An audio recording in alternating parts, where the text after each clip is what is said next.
And a welcome here to Wake Up Call with Dan Tortora, where sports truly meets that thing called life. We appreciate you being here, hanging out with us inside the Great Lakes Honda City studios. Great Lakes Honda City coming to you on 7140 Henry Clay Boulevard in Liverpool, New York. They are open for sales and service Monday through Saturday. And of course, you can go and see them anytime online at GreatLakesHondaCity.com. So we appreciate you connecting with Great Lakes, and of course I've been going there for over a decade to get my vehicles. I put my money where my mouth is. I'll never tell you to go somewhere that I don't go myself. So head off to Great Lakes Honda City today, and I'm a firm believer that they're the ones that treat you the best, and they're the ones that put you in safe rides and try to make it as affordable as they can in the world we live in today. We're up and down the East Coast, the Midwest, the West Coast, and all around the globe on YouTube.com and Facebook.com, both /WakeUpCall DT, and on WakeUpCallDT.podbean.com, hanging out with you where sports meets that thing called life. And we have an awesome show set up for you inside of Monpaz, Popcorn.com's What's Poppin', giving you the list of topics and guests for the day. We'll start today's show off with Anwar Sparrow Jr., who's joining me. Wore that number 12, wore it well at Syracuse, and you see that picture. I love that picture where he had the only score against North Carolina last season in the Dome when he was running it in against Bill Belichick on a defensive touchdown. And so we'll talk with him about that and so much more as he gets set for the 2026 NFL Draft coming off of Pro Day. And big fan of Anwar. Love the work that he's done. Love that he stayed at Syracuse. And, you know, from afar these last couple years, watching him, wanting to tell his story, getting to talk with him at Pro Day, getting to be standing right next to his support system. He had a lot of family there at Syracuse Pro Day, wearing the two-colored jersey, the orange and blues, which I think is awesome. And then, you know, getting to do this today when I told him, I said, listen, I want to tell more of your story, give you more time to talk, and we get to do that here this morning. So it's an honor and a privilege, and it wouldn't be possible if he didn't say yes. So looking forward to having him on in just a second. And then you see that question mark. We're announcing a new member of the Wake Up Call family today. So as you know, our partnerships are very intentional, purposeful, and important to me here on the broadcast. And everything we do with Dan Tortora Broadcast Media, with Wake Up Call, with Superpowered Pop, Do Diz with Dan, Two Mics, No Filter, Comic Book Trails, everything that we do is very near and dear to my heart. So today, as we bring in a new member of the family, I cannot wait to unveil that to you at 9:50 a.m. Eastern Time. I'm being very impatient about it, but I'm excited to do it. And from there, after that, in the second hour, Ross will join me, my good friend, a brother to me of many, many years. And speaking of family, he is family. Fellow broadcaster and writer will be joining me for another episode of The Drive, where we bring you through the NCAA tournament. And Ross and I will talk about the road that has brought us here, the journey to the Final Four for the men's and women's side. Did we have anything right? What did we have wrong? And who do we think is going to take it from here? That'll all be coming up in just a little bit, where sports meets life. So with that being said, I am picture in picture with Anwar Sparrow Jr., Syracuse Orange alum and 2026 NFL Draft linebacker, Mr. Anwar Sparrow. How are we doing today? I'm doing well, man. Blessed morning, man. I'm blessed to be woke. Yeah, no, and I appreciate that. I respect it, and I agree with it. Blessed to wake up this morning. The first gift that God gives us every single day that sometimes we forget to say thank you for is that our Yes. eyes opened and we got to get out of bed. So I'm happy that that matters to you. And I'd love to start there, Anwar. Your faith in God. Where does it come from, and why do you have it every day? So originally when I grew up, I used to go to church a lot with my grandma and my mom. They used to take me to church, and then like kind of some time I took some time like away from church, like as I got older, just being busy and stuff, doing a lot of things, traveling for sports and things like that. I kind of like moved away, and I wasn't like studying my Yeah. word as much as I used to when I was with my grandma and my mom. But then like I think I just like went through some things, and like I was just in like some dark places. Like you know how we all have those like dark. It was like one of those things where it was like, dang man, I didn't know what to do. So it was like I talked to my mom and she was like, you just got to get in your word more. You got to get closer with God. My faith, I never lost my faith, but it's just that my faith wasn't as big as it used to be. Yeah. So then I tried to take some more time to build my faith more and just build a foundation. Yeah, and you tell a story that I think a lot of people have, right? We go through these tough times. It's kind of crazy that when we go through our toughest times, that's when we sometimes put God on the side. Mm-hmm. It's like when we need him the most, we talk to him the least. Yeah. And it's something that I have to work on. I know you talked about it, but Mm-hmm. we all have to work on saying like, "Hey, I need you." And we also have to work on when things are going really good because they say people ask God for stuff all the time, but when you get Yeah. it, do you go say thank you? Right? Do you wake up in the morning and appreciate it? Because I think one of the fallacies of humanity is we ask for blessings over and over and over again impatiently, then we get them and then we don't appreciate them because we're so afraid to lose them. So it's Mm-hmm. like we ask and we ask and we ask, we get, and then it's like, don't take it away, don't take it away, don't take it away. And God's like, wait a minute, you were anxious the whole time to get here, and you got it. Yeah. So why aren't you enjoying it? You know what I mean? It's like, Mm-hmm. how do you ever enjoy something if the road to it you're impatiently trying to get there, wasting Yeah. time, and then when you get it, you're like, oh my gosh, don't take it away, instead of just enjoying the ride to wherever God is taking you, and then when you get that thing to be like Mm-hmm. every morning, hey God, thank you that I have it. Yes. And that's what I realized. I realized like sometimes like when we pray for things, certain things, and we get them, like after we get them, we don't like keep praying. Like when you pray for things, you don't just stop praying when you get something. You're supposed to keep praying. Like Yeah. just because you got something, that doesn't mean like that's just the finish line. Like it's more to go. Like a lot of people just stop praying when they get it. I feel like people get like too complacent and then like they feel comfortable. But yeah, I realized that, and I realized like I gotta build my faith even more. Even when things are going great, I still gotta pray Yeah. and appreciate what's going on. Yeah, because I mean, listen, a conversation, and I tell people this all the time. I said, I don't do like I pray and that's it. Like I'm talking to God all day long. I'm talking with him before every meal. I'm talking with him when I wake up. I'm talking with him when I go to sleep, but I'm also having conversations with him. It's like a running conversation all day. When I Mm-hmm. was at senior day, there's times where or I should say pro day. When I'm there at pro day, I mean there might have been times there that day where I'm just watching y'all do your thing, run the 40, this and that, and I'm just talking to him, going, "Hey God, help this to work out. Help me to calm down about this. Help me to, one of the biggest things for me, and I would say that this is definitely a prayer of mine, is that I talk to God about when it comes to interacting with you all, because I don't Mm-hmm. I don't think you guys know this, but Syracuse has long been very strict about giving us the opportunity to really talk with you guys. We have minimal opportunities and they're few and far between at times.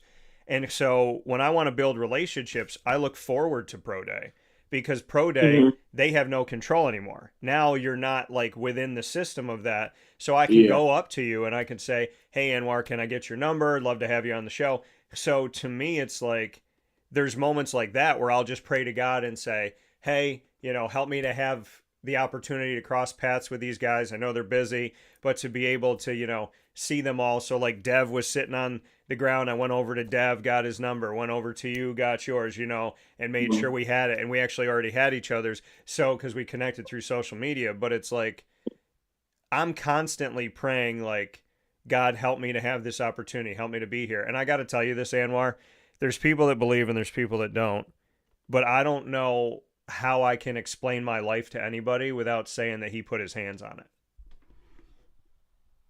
Definitely. How do you put his hands on your life? I've always like growing up, I always had like an underdog story. So I feel like he always put his hands on me like at the right time. Like whenever I'm feeling like I don't know what's next, I just try to think. I think about my faith. Like I go instantly to my faith. Like whatever is meant to be is meant to be. Like whatever he has for me, it's going to be for me. So I just try to go through life without any stress. I just try to walk like, and my favorite one of my favorite verses is for we walk by faith, not by sight. So I try to not see the things that's in front of me or the things that's going on because it's kind of hard when you're looking at the things that's right in front of you. Yeah. It doesn't really show like sometimes it won't show that you'll succeed. So you just got to keep going. Again, God working in mysterious ways. Of anything that you could quote from the Bible, I put it up on my social media this week. Psalm 23. So the Lord is my shepherd, I shall not want. He makes me lie down in green pastures. He leads me beside still waters. He restores my soul. He leads me in paths of righteousness for his name's sake. So kind of going off of walking by faith. Even though I walk through the valley of the shadow of death, I will fear no evil. For you are with me. Your rod and your staff, they comfort me. You prepare a table before me in the presence of my enemies. You anoint my head with oil, my cup overflows. Surely goodness and mercy shall follow me all the days of my life, and I shall dwell in the house of the Lord forever. What does that mean to you, going off of what you said? The whole, you will set a table before my enemies for me. I'll never be afraid. I know you're walking with me. Just basically like any situation, no matter the situation. Like some people, you know how like you're in certain areas and things like that, and you kind of fear it because of what people talk about and things like that. I just walk through like I just live my life. I don't try to live my life in fear because if you live your life in like fearing things, you won't really live. Like you'll be scared to really do things, and you'll be like you'll always think about the negative outcome. It's not always good to think about the negative outcome. It's good to think about the negative outcome to put scenarios in your head, but you shouldn't like have it as a stressor in your head that is stopping you from doing what you really want to do. Well, I think I saw a few years back, he said, we talk about what's going to go wrong, but what about if it goes right? So you said you've had an underdog story. How has your underdog story gone right? So in high school, I was one of the like best defensive players on my team, but it was just that I wasn't where I'm from. You gotta like go to camps and stuff to get recruited and things like that. It's kind of different everywhere when you get recruited and things like that. You gotta go to a lot of camps. You getting stars at camps. You didn't really get stars in like the regular season. You got your stars at camp when you showcase your talent. And I didn't really have like any offers until my senior year. I had to take an extra class to boost my GPA to try to put myself in a better situation. Yeah. And I didn't know what was coming. Like I didn't have any offers when the football season ended. I just knew I was gonna go to college, but I didn't know how. Like I knew I was gonna find a way to get to where I wanted to go, but I just didn't know how. But I was trying not to stress myself out about it because around the time it was COVID. Yeah. So it was really a lot going on at the time. So I really just put my faith in God. I really did. And it was so like it's when it happened, when I signed to Syracuse, like once I started getting my offers, it was just like so surreal. And like when I signed, my mom was like, she was just like, why are you not happy? I'm just like, it just like it doesn't feel like real. Like I gotta like it doesn't feel real. Yeah. So again, you want and you want and you want the moment, you get the moment. How did you snap out of like when your mom was like, "Hey, why aren't you happy?" And you're like, "It doesn't feel real." How did you get to a place where you finally felt it? I think for me, I don't know, it's weird, but like sometimes I don't react on things. I have to be like in the like once I got to Syracuse, Yeah. it felt real because I was still at home, like still at home, COVID, can't leave the house, so it's like it didn't really feel real. So, but once like we drove to Syracuse and then like I got into my apartment, like oh, it just hit me, like wow, I'm really doing this. I hope my dad never sees this video. Because whenever I'm talking to my dad, I'm like, "Dad, we're going on vacation. Are you excited?" He's like, "I'll be excited when I get there." So like Yeah, that's going I on. don't know. It's weird. It's so weird. Like it's like it. I don't get excited until like it's happening. Yeah. Like I don't know. I don't know why. Yeah. No, I was like, Dad, we're going to Italy. And he's like, yeah, when we get there, I'll be happy. And I'm, oh my Lord. But, so you have, you're going through the COVID times, crazy times and all this. You said you didn't have any offers. You're like, but somehow I'm going to get to college. I'm going to play football. How did the offers start coming in? What happened during COVID times that went from, I don't have any offers, but I know I'm going to get there. I put my faith in God. How did they start coming in? How did things start to just happen? So it was around I want to say I think I think I got my first three offers in like February or January after the season, and then I guess people were just hitting my coach up like some local schools, Norfolk State. They had offered me. Old Domain was talking to my coach. Yeah. They didn't really pull the trigger. And out of nowhere, I just got a who was it? It was Louisville. They just called me. They was talking to my coach, and my coach called me. But they had watched me during like the basketball season before it ended. They were in talks with me during the basketball season, and they came to my basketball game just to see like how I move and if I was athletic enough and if they wanted to offer me or not. Yeah. So I got the Louisville visit right when COVID hit. They came to see me play basketball, and they called me back and they said we were out of school. They said we want to get you up here for an official visit, and I went there for an official visit, and then went there. But I didn't. Once I left, I didn't get the offer, so it wasn't official. Okay. It was just like we're gonna keep in touch with you and things like that. Then I went home. I went to visit Norfolk State, and it was kind of like I'm gonna keep it real. It was kind of like degrading to go from Louisville to like Norfolk State, even though it's still a college and it's still somewhere you can get an opportunity if people have made it to the NFL. But like as a person, me being real, like going from like a Power Four school to like a low D1, it was kind of hard. But I still went on a visit and looked around the school to see things just in case I needed to go there and then go to another school. So COVID hit, and then I just got my offers, and then Syracuse hit me up. Once they seen like I went on my Louisville visit, it just I guess it sparked something, and it just made like schools started to hit me up. Yeah. Then people were hitting me up. I was talking to coaches every day. App State was hitting me up, and then I just had it. It came down to App State and Syracuse. So, I mean, do you think it was, I mean, obviously divine intervention, I think we both give credit to, Mm-hmm.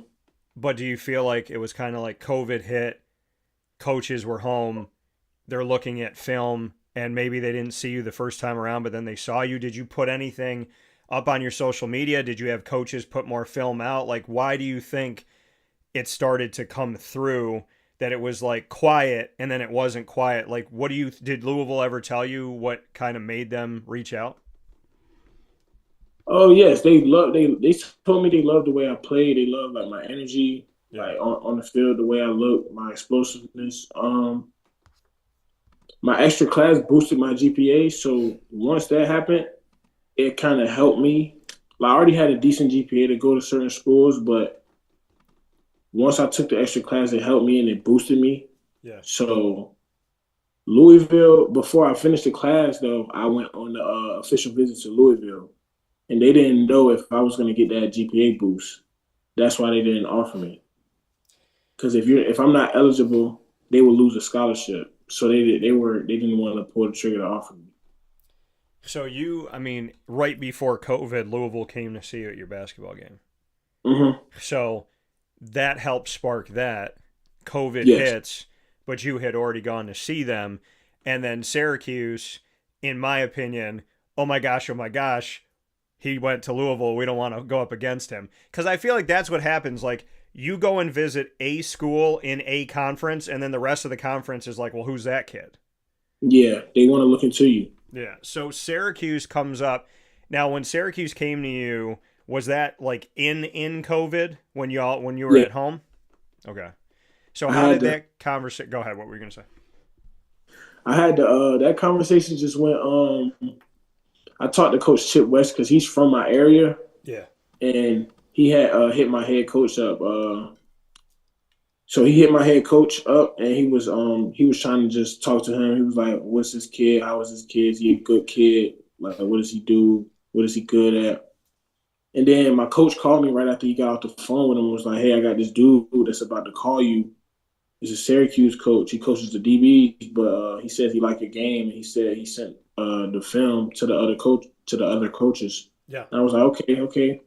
So then I just called. I talked to him, and he just asked me a couple questions about myself, about the area. He was telling me where he was from, what school he went to, and then I started talking to him, and then after that, I began to talk to the DC, Tony White at the time.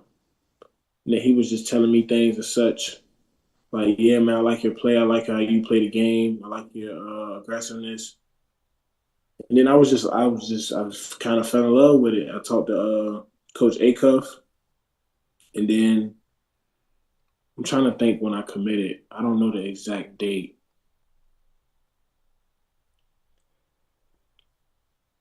Yeah, I'm not sure the exact date, but I talked to Coach Babers, and it was a good talk, and I felt really good. I was the last scholarship of my class, though.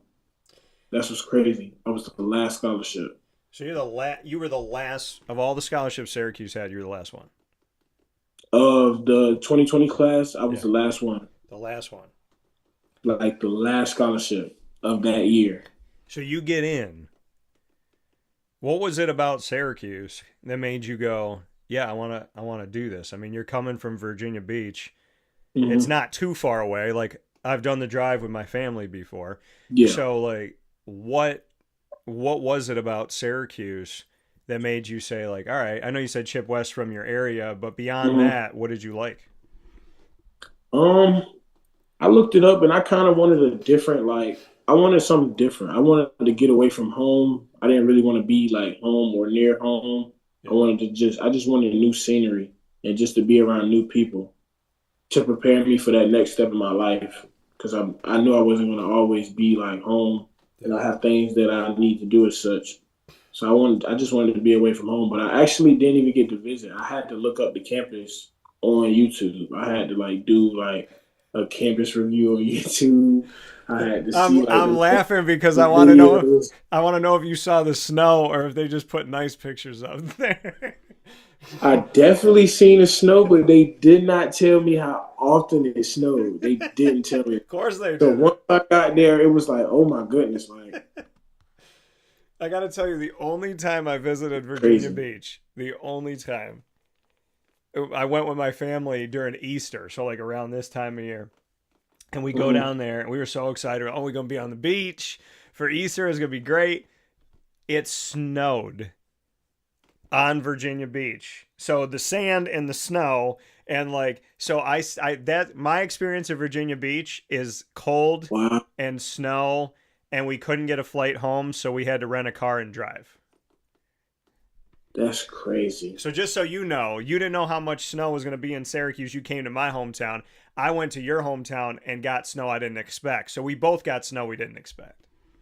Yeah, that's definitely crazy because it doesn't even snow that often at home. Like the weather is kind of bipolar in Virginia. Like we'll just get snow out of nowhere, or it'll just like rain, and then it'll just be sunny the next day. It's like weird.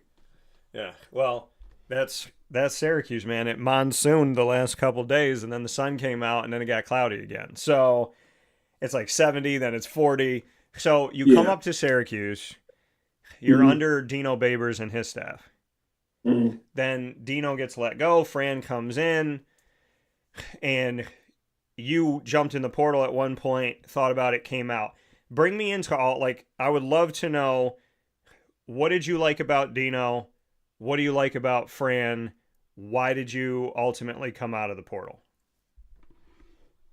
So Dino, I liked about Dino is that he kind of like he made it. We were close. Like we were very close, and like he really had like we had three rules that we had to follow. It wasn't much, but it was everything. We don't steal from each other.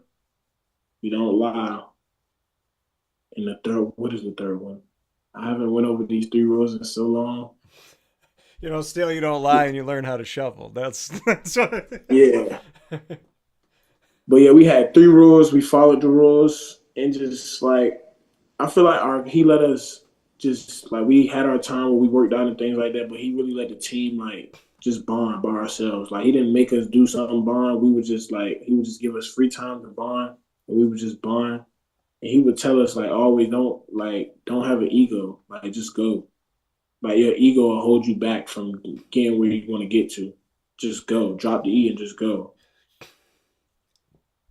I feel like he was a good leader, is a good leader, and a good motivator of men. I don't, and you could speak to this because you spent a lot more time with him than I did. Him and I have a really good relationship, but Mm-hmm. you were with him in the locker room, practice, all that. I was with him in the opportunities that we had, and sometimes when we just cross paths and we'd stand in a parking lot and talk or whatever. So, how would you describe him to somebody? Because everybody has opinions, and people look at wins, losses, but beyond the record, like, who is Dino Babers? Do you think did he have a good impact on your life? Just how you saw him, because you saw him all the time.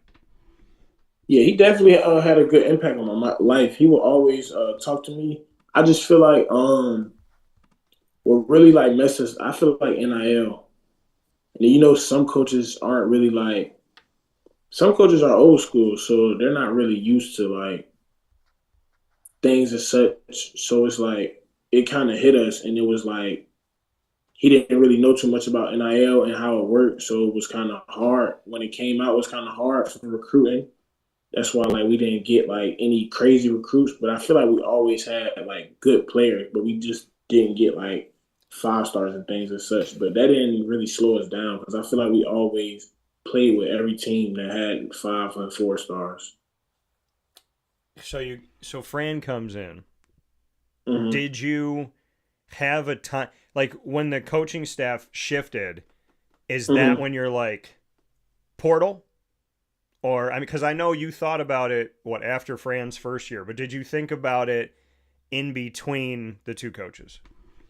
Yes, definitely. Because during the time I didn't really when they were talking about people who were in speculation of being hired, I didn't really know. Like they were sending me Fran and some other coaches, but I'm like, I don't really like know these coaches. And at the time, I didn't even use my resources to ask people like, oh, do you know this coach? Do you know him?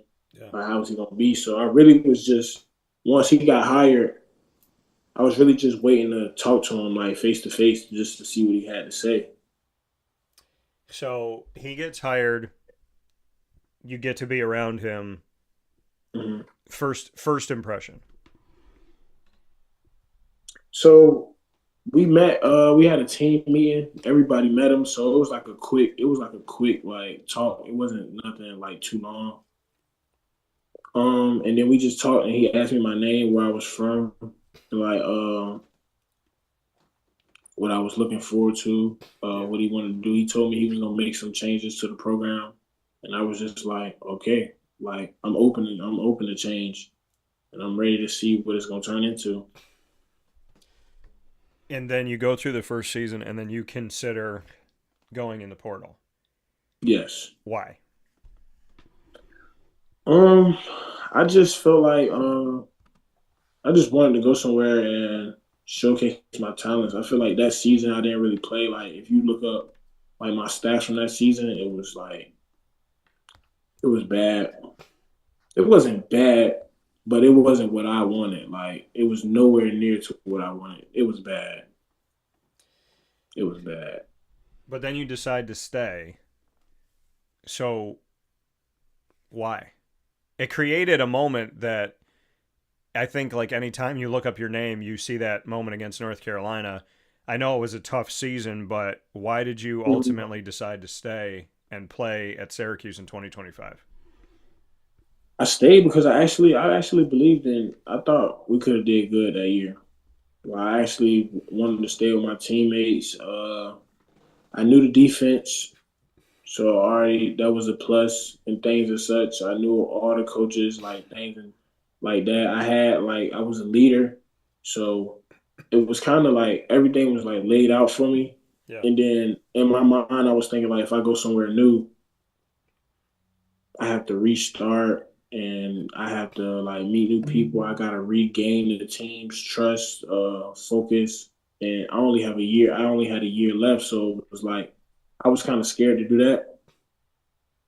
And I just stayed because I trusted my teammates and I believed in the team and I thought we could do good. So we go into that moment. We're here with Anwar Sparrow Jr. here on Wake Up Call with Dan Tortora inside the Great Lakes Honda City Studios. The North Carolina game.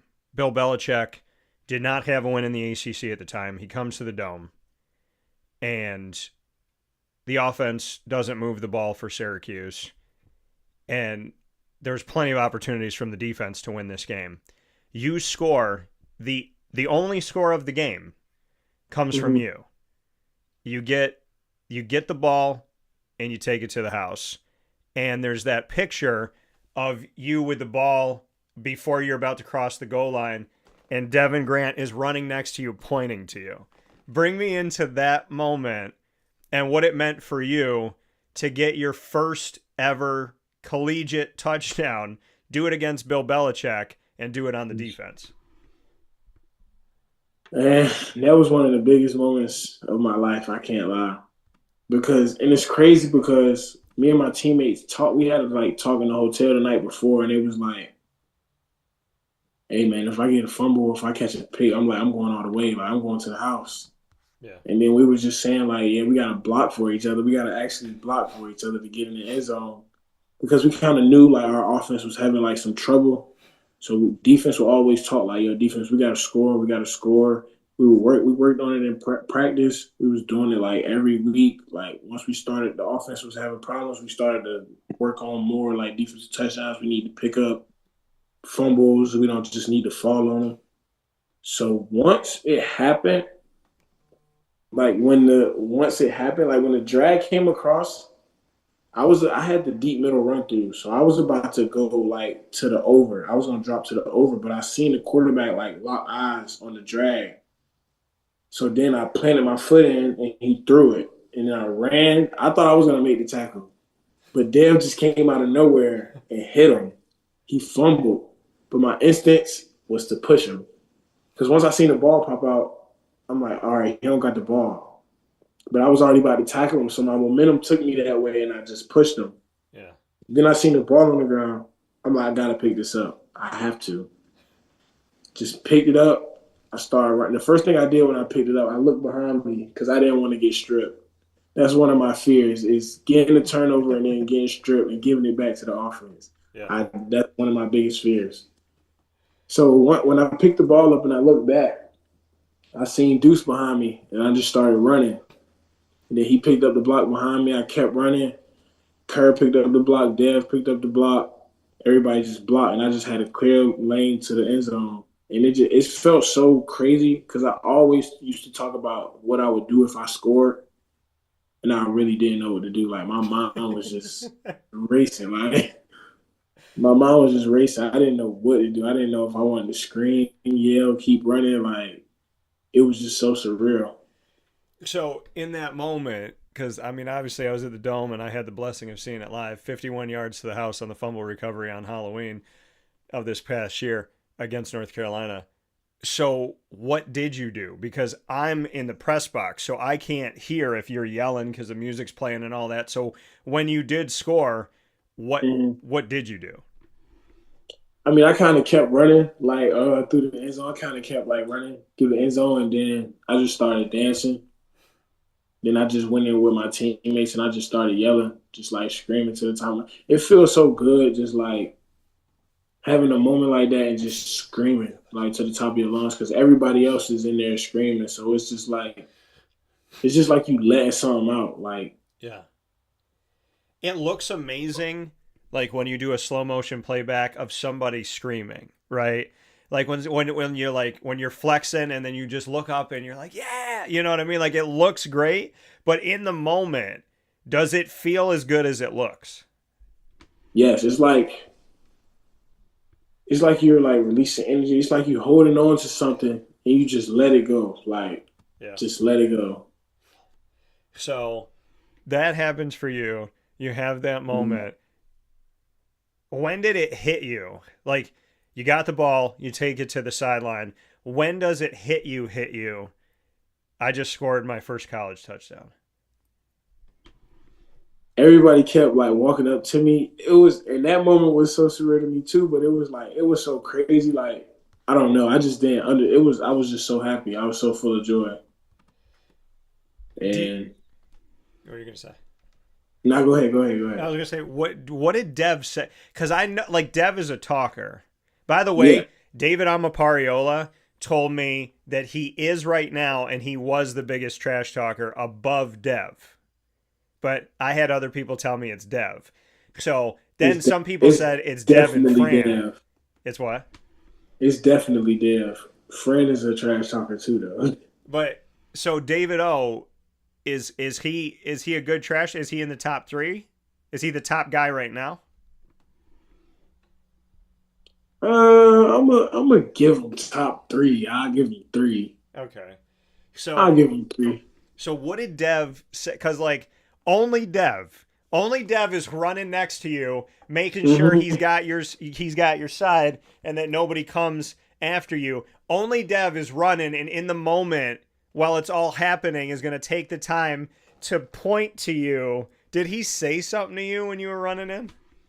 Nah, he didn't say. He was just pointing at me because we literally talked about it. We literally talked about it the night before, and we was like if I catch an interception, we really were talking about interceptions. Like we was like, if we get a fumble, we talked about a fumble, but we were like, if we catch an interception, like I'm running it all the way back. But then we were making jokes like, if I see you with the ball, I might take it and score myself. So then once it happened, and like I picked up the fumble and I was scoring.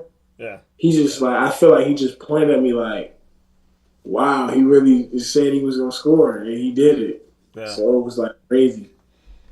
Anwar, I promised that I would make the announcement of the new member of the Wake Up Call family. Do you mind if I do that right now before we jump into what we're talking about? Yeah. All right. So Anwar is going to stay with me on this. Ladies and gentlemen and children, it is my honor and my pleasure to welcome the newest member of the Wake Up Call family. And you know that I'm very purposeful, and when I make decisions, I don't make them easily. I make them with intent.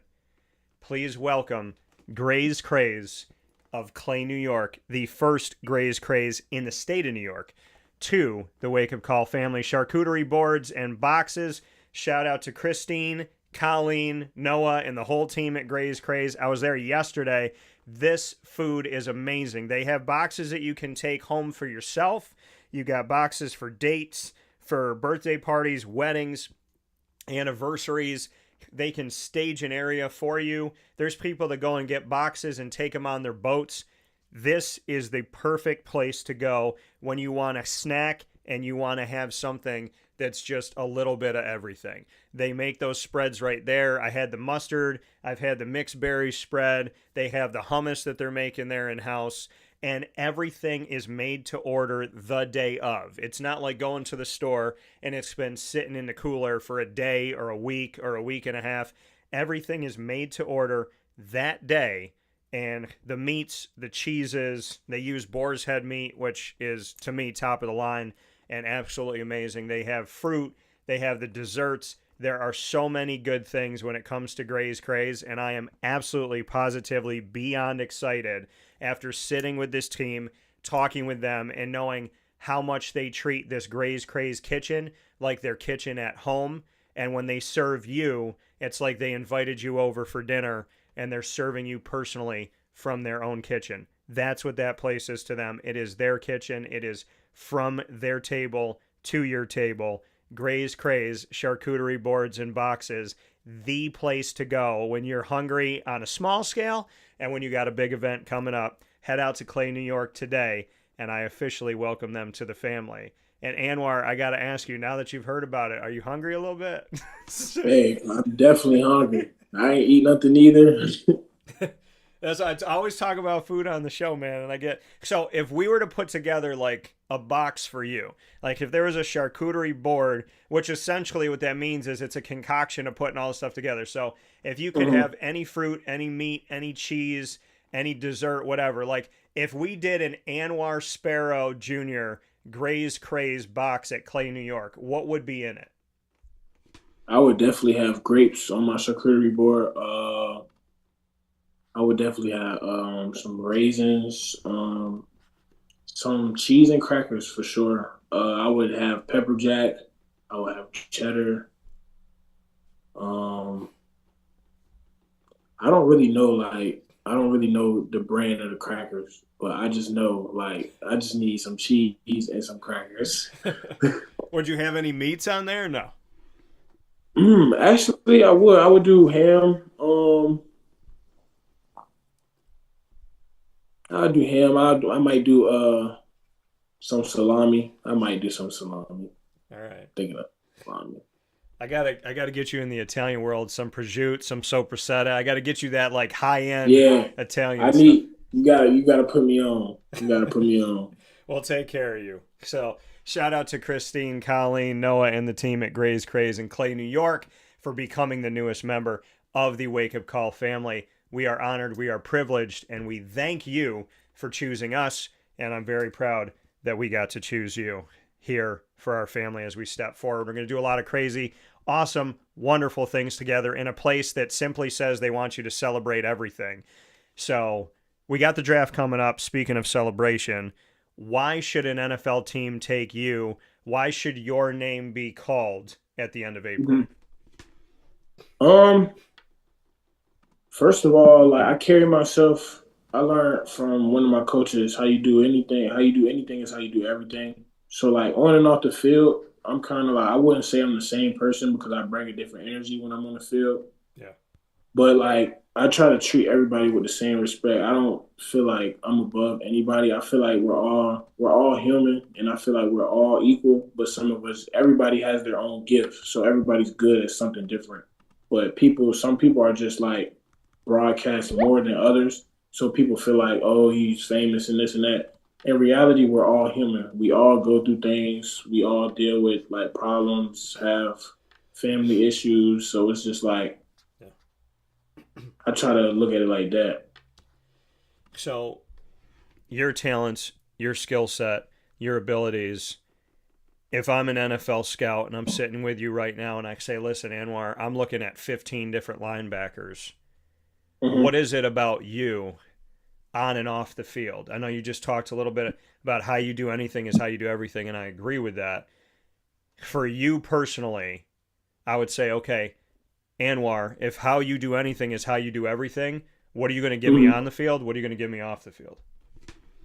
So basically, I treat everybody around me with respect, like janitors, anything. Like you could be a teacher because I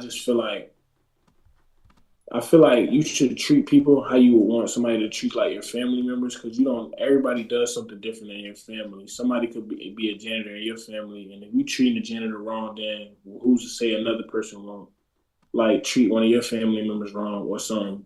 I also bring leadership to a team. I bring good energy in the locker room. I have a great personality. I was really close to everybody on my team. I knew all my teammates. It wasn't a teammate that I didn't talk to. I talked to everybody on the team. I was kind of the glue guy. Coach Fran used to say that a lot to me. He was like, I see a lot of the guys trust you and talk to you, come to you and things like that. Yeah. I just feel like I'm a real dude. So it's people come up, they trust me, and they know it's not gonna be anything flawed about me.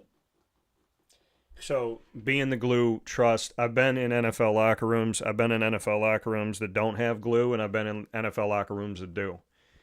So Hmm. that's a huge part of it.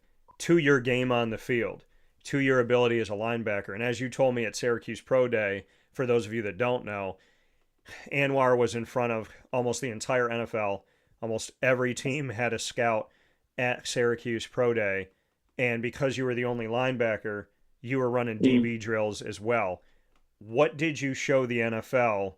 What do you want the NFL to know about what you can do as a linebacker, as well as how you can be a hybrid and step into maybe that safety role because you did do some drills at Pro Day that had to do with defensive backs? It just shows them like my skill set is not just like it's not small. It's like I'm really like versatile. It shows that I could move as well because like I feel like in today's game, I feel like teams like linebackers who can really like move sideline to sideline because the game's getting faster and faster like as we go on in time. So I feel like I bring just like a different like a more of a fast sideline to sideline linebacker mentality, and I also like to cover like.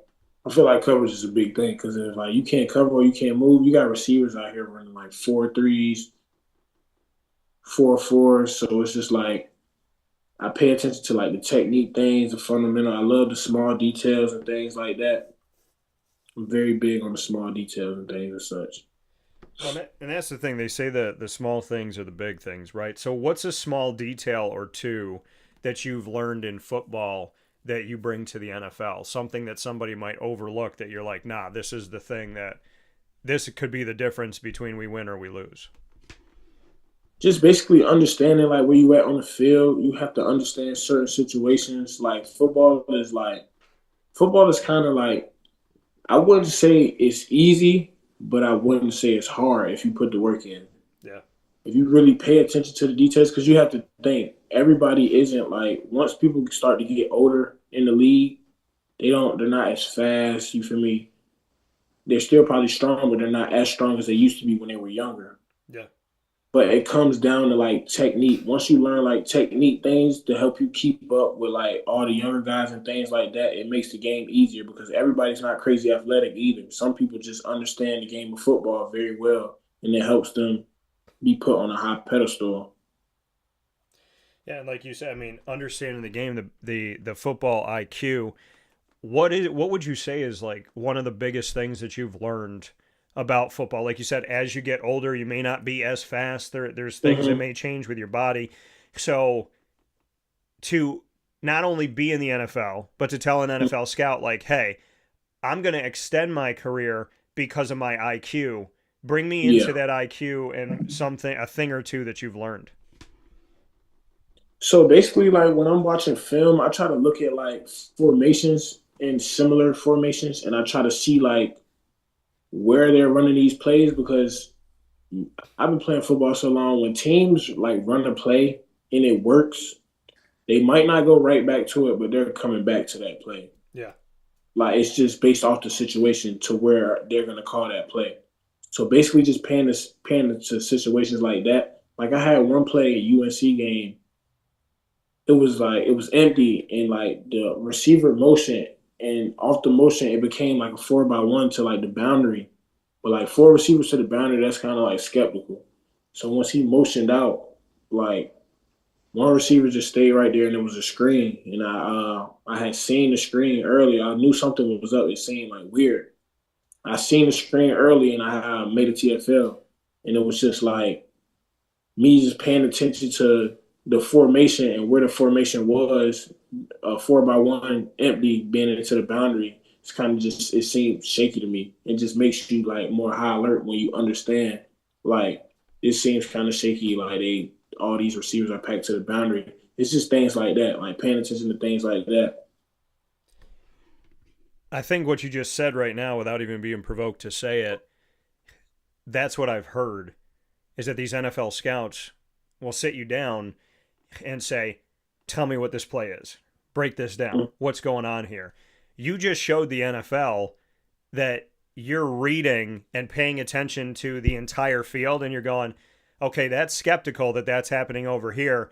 So what does that mean?" And you're anticipating things. I don't know if you realize, maybe you did, that what you just showed the NFL is that you're picking up on formations and what teams are doing, and you're saying to yourself, there's got to be something with this because this doesn't feel right.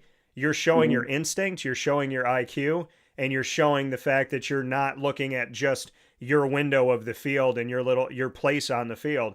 I Mm-hmm. I think everything you just said is huge. If I was an NFL scout right now, I'd be like, he's anticipating, learning, and evolving through the process while everything's happening in fast motion. I think that's huge. I really hope an NFL scout hears what you just said. Yeah, definitely. I hope so too.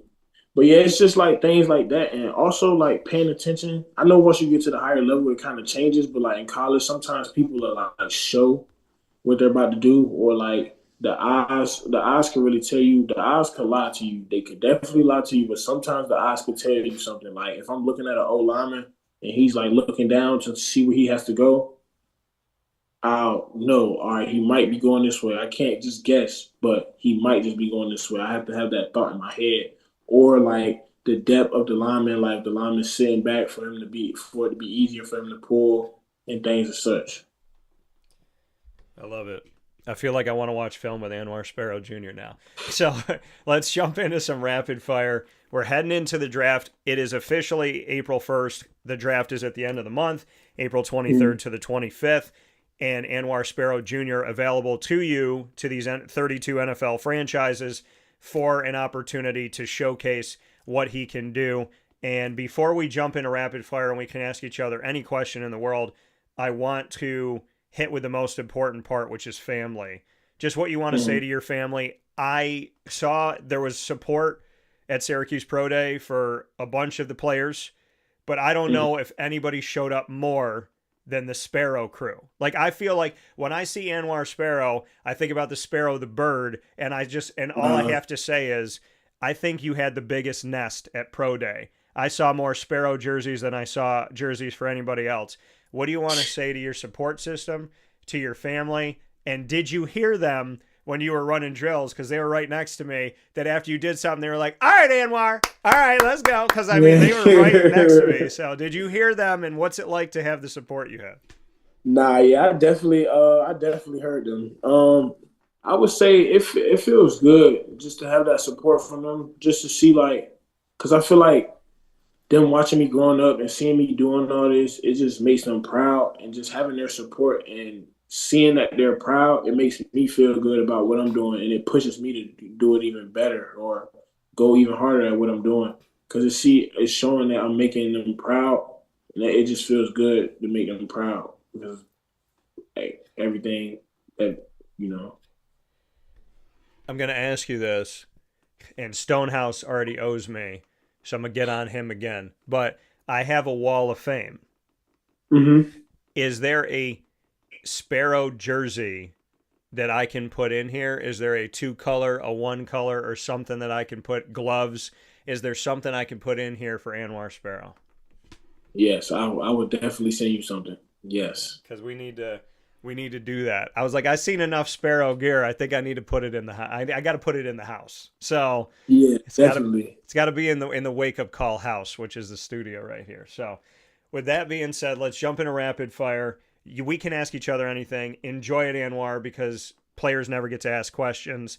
And I think media never flips the mic because a lot of media don't treat y'all well. So they don't want to flip the mic and hear what you have to say. Where for me, I appreciate y'all. I send y'all my love all the time, win, lose, or draw. So I don't care if I flip the mic. So you can ask the first question. I'll ask the second. We'll go back and forth. It's any topic, anything in the world. Doesn't have to be football. What do you have?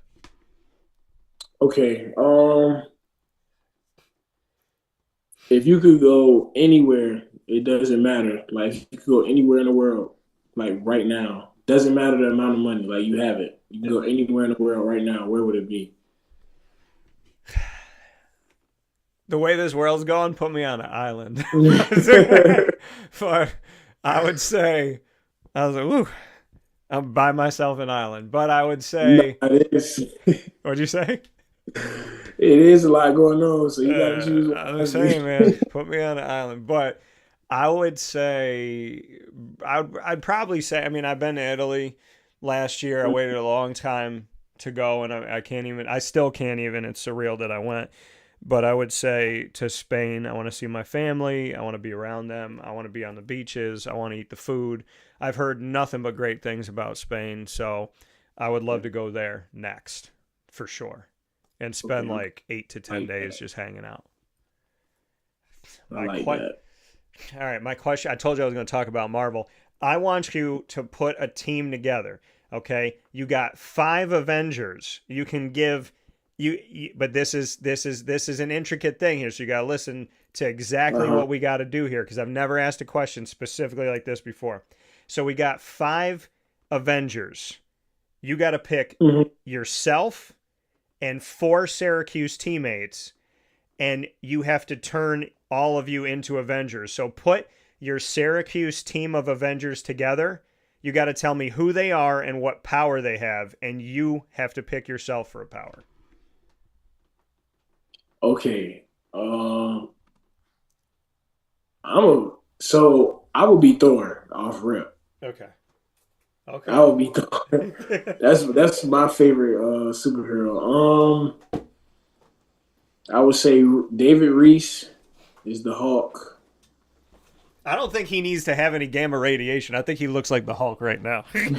Yeah, he does. um. Okay. Another one. Let me think of another one. It's just like any teammates that Anybody. like Yeah, like anybody. okay. I would give Deuce probably the Falcon. No, Okay. I give him Iron Man. I give him Iron Man. I give him Iron Man. I give him Iron Man. Deuce is Iron Man. Okay. I'll probably do Dev, Spider Man.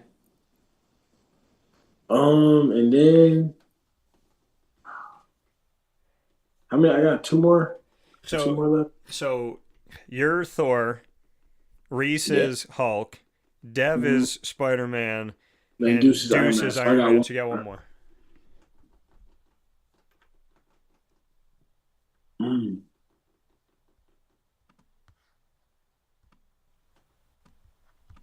I'll probably say I just make Justice to be the Falcon. Okay. So I want to know why. So we know Thor's your favorite. We know Mm-hmm. Reese because how he's built, but why did you choose Spider-Man, Iron Man, and Falcon for the people that you chose? Well, I chose Spider Man for Dev because Dev just be jumping around a lot. He just be jumping around a lot. Falcon, J Ross is quiet, so and you know the Falcon is not like one of the main Avengers, but he still helps. Yeah. But like J Ross is like real laid back, quiet. That's him. Okay. He just around. He be around though, but he just laid back, chill dude. Okay. All right. And then Deuce, Deuce. Iron Man. He think he the smartest. So I'm gonna give him Iron Man because you know Iron Man's smart and he just think he the smartest. So I'm gonna let him get Yeah. that. It's the way you said it when you're like Deuce, you'd be like, I'm gonna give him Iron Man. Almost like you felt like he's gonna watch this and I gotta give it to him. I'm gonna give him Iron Man. He gonna be like, okay. Reese, I gave him Hawk because you know the original Hawk used to be like calm dude, like real calm.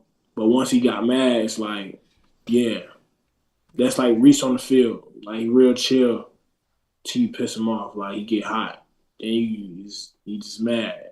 Yeah. I wouldn't want to mess with David Reese like that. So Yeah, but he real calm though. Like the yeah. dude from the Hawk, he real laid back. Like and you know the like people that's real laid back. Like once you make them mad, it's just like Yeah. they mad. Yeah. My mom said that about she said you are your grandfather's grandson. She said it will take forever for someone to get you mad, but if they get you there, you're there. Yeah, So it's not good because it's hard to come out of it because you never really get in that mode for real. yeah. No, I definitely I can appreciate that, and I'm gonna say something to Reese about it when I talk to him. So, what is your next question for me? All right, speaking of being if you could have any power, what would it be? There's two I always go to. I have always felt a connection to angels, and there's a lot in kind of my life story that has Mm-hmm. to deal with like wings and being able to fly. So I would pick flight and with Mm-hmm. angel wings. One of my favorite X Men, if not my favorite X Man, is Okay. is Angel. and I would say teleportation. Like the I ability like to that. fly, the ability to teleport. I love Nightcrawler. Like love. I cannot believe he's gonna be in Doomsday. I'm like crazily like if you For go real? back, would you say? He's gonna be in Doomsday? Yeah, I did not know yeah. that. They're bringing Alan Cumming. So when he was in X2 X Men United, Hmm. going back all that time when the CGI and the stuff isn't what it is today, that one scene of him in the White House disappearing in the blue smoke and reappearing and teleporting everywhere and hearing the Yeah, it was sound, crazy. like that still holds up today. I cannot wait to see Nightcrawler again. I mean, I remember all this, all of his parts where Mhm. they're like, "What are these?" And he's like, "They are tattoos," and he's like, "One for every sin," and it's a lot of sins. Like there, every time he's done anything, he like His literally whole carves it. body. Yeah, whole body. It's crazy. So yeah, I would say those. My question back to you. Hmm. If you could own any type of business, what type of business would you own? Like if you could own restaurant, a theater, a team, like anything in the world, what business would you own and why? That's good. I think I would do a restaurant though. Okay. What kind of food? I would have a restaurant to be huge. I have all types of food because I know I don't want to like just have like soul food in my restaurant. I want to have other options Yeah. because I know sometimes when I go to a restaurant and I see like certain things I don't like, I want to like kind of cater to everybody and not just people that like soul food. Some people like Italian. Some people like.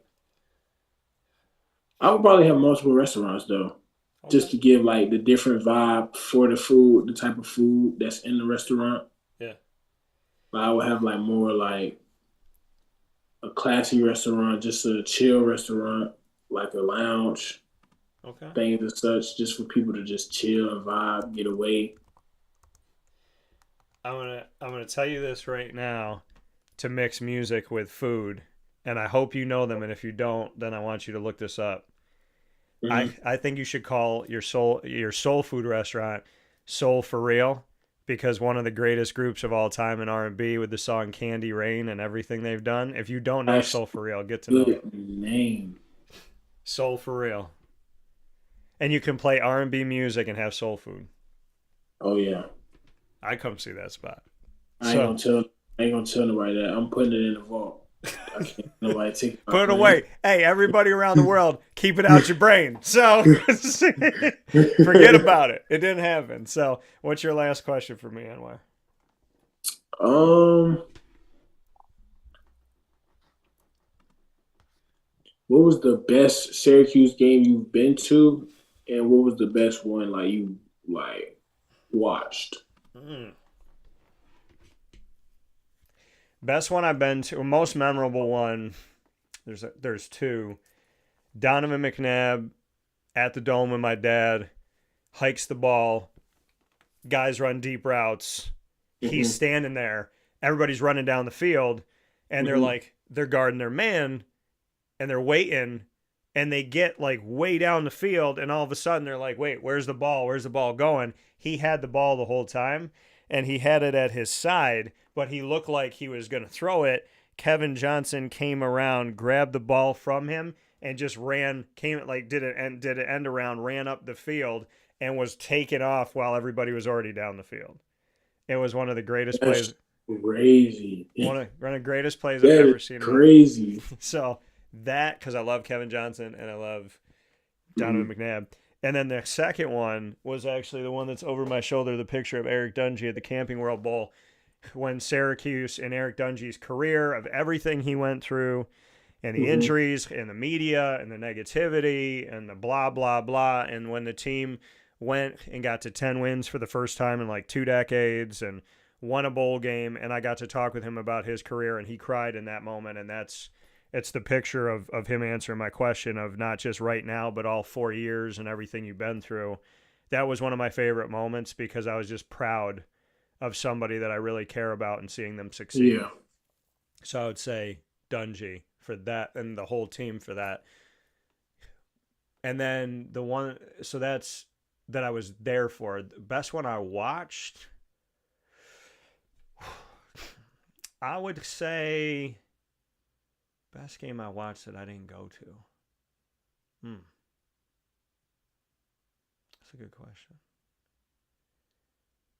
I would say probably when Syracuse beat Notre Dame in the Greg Robinson era, when they kicked the field goal, I think, and then Notre Dame missed theirs.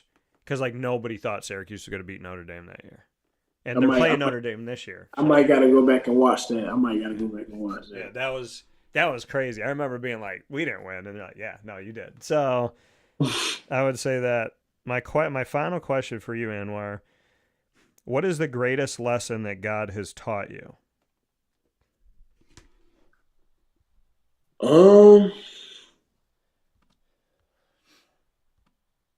Just gotta believe. Like that's another thing. I would say Dino had me. Dino and Fran definitely pushed the man above. Dino always used to say, "What's faith? Belief without evidence." Yeah. Because sometimes there's no evidence, so you just gotta believe.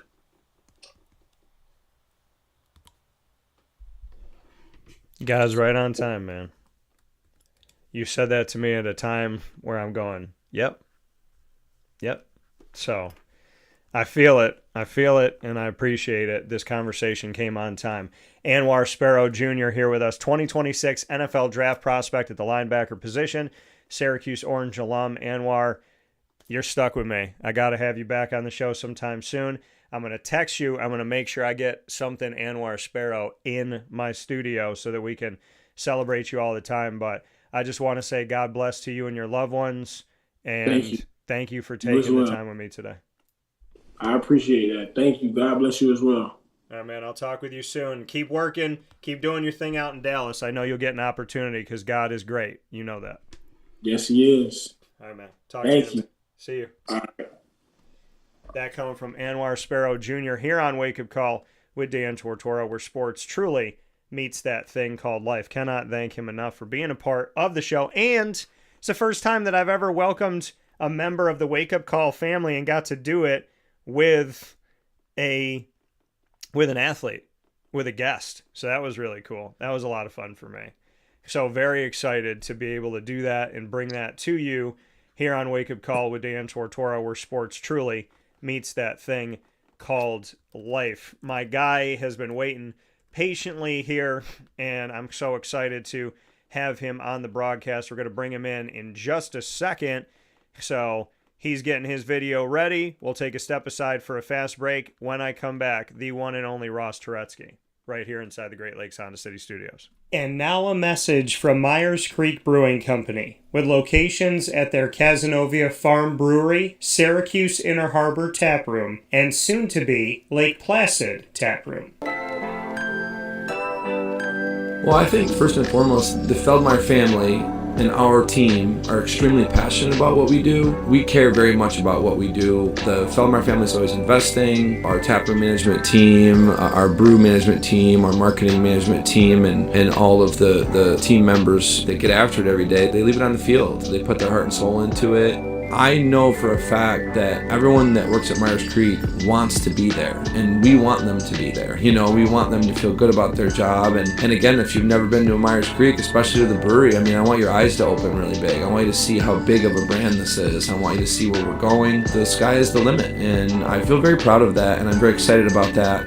When you think of designing a menu for a brewery, it's kind of open to a lot of different interpretations. I mean, you can do American, you can do Asian, you can do Italian, and you just have to find, you know, how that meets that pub style dining experience, that gastropub vibe. And I think it's super fun for us because obviously we know that, you know, everyone in the world's going to sell a pizza or a burger or a french fry, but what can we do to be different? And what can we do to be true to who we are? We are a brewery, you know, a brew pub. So the flavor profiles are kind of all over the place. place. And I think it's super cool that we have a massive smoker at the brewery in Cazenovia, and we smoke a lot of our products. We have a delicious smoked turkey. We have barbecue ribs on Sundays. From a pulled pork sandwich to a chicken wing, you go to the Inner Harbor and you go to the Caz location and you'll find similarities in the menu, but also things that are a little different and also kind of fit those different demographics or different communities, and also hopefully just drive you to try every tap room that we have open at some point, because you get a little something different at each one. We understand how hard it is to, work every day and get after it every day, and when you're done at the end of your day, you want to go out and put your feet up in a good ambiance and good environment. So we take pride in that. We make sure that everyone knows that they're very much valued to us.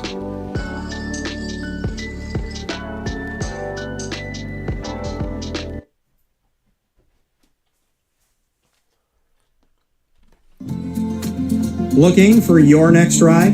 Look no further than Great Lakes Honda City, located on 7140 Henry Clay Boulevard in Liverpool, New York. Serving our community for decades, their new and pre-owned vast array of vehicles are available to you Monday through Saturday on site. To search from home, shop at GreatLakesHondaCity.com. Call 315-365-5576 to set up an appointment. That's 315-365-5576 for Great Lakes Honda City, 7140 Henry Clay Boulevard in Liverpool, New York. Great cars, great people, Great Lakes.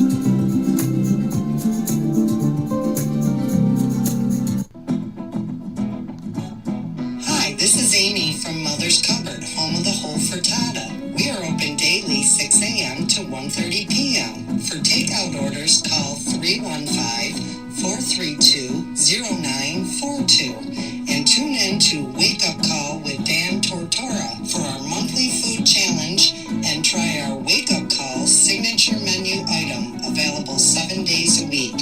Here at Mother's Cupboard, we are Central New York, and it's our honor to serve you.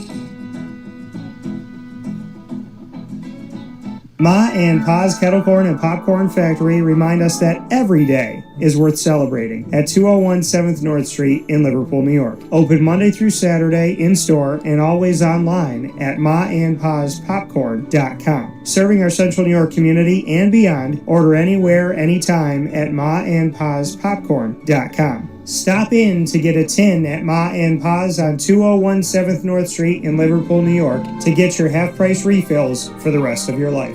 Come to Ma and Pa's for your holiday gift giving for family, friends, employees, and clients. And remember, for fundraising and events, to call 315-450-6272. That's 315-450-6272. Ma and Pa's Kettle Corn and Popcorn Factory. How corny are you?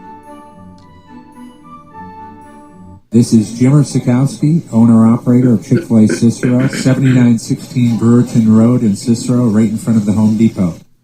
I had a deep feeling that God wanted me to do something bigger with my life and to help people, help others. He kept putting Chick-fil-A in my life, and I realized as I was going through the franchise selection process that positively impacting the lives of others was really core to what we do here at Chick-fil-A. First of all, it starts with the food. The food is brought in fresh daily. We bring in local produce. We prepare to order in the kitchen. We hand bread our chicken. We hand spin our milkshakes. It's great food. It doesn't taste like fast food. I think the second thing is the way people feel when they come in a Chick-fil-A restaurant. It's different. We try to treat people with intentional kindness here, which is very different and deeper than good customer service. And so I think it feels remarkable for most people to come in a Chick-fil-A restaurant. And then lastly, the impact that we try to have in the community is very different. It's a big part of the expectation of every operator of a Chick-fil-A restaurant is that they're actively engaged in their community, they're a leader in the community, and they're making a difference. When they realize that what we're striving to do is to shine a little light in their life, that's a very, very different experience than you will have at any other quick service restaurant. And it's that remarkable experience that I think people will emotionally connect with. I don't think that this man is ready to see what I just did, because I did a wardrobe change in my office. My office is connected to my studio, and I don't think that this gentleman is ready. I don't think any of y'all are ready. So what I'm going to do is I'm going to bring him on but I'm going to tilt the camera up so that he can't see what I'm wearing right now, because I'm going to unveil it when he's on screen. So let's bring him in. Mr. Ross Turetsky, fellow broadcaster and writer. Appreciate him and love him. He is family. Here we go. Y'all ain't ready.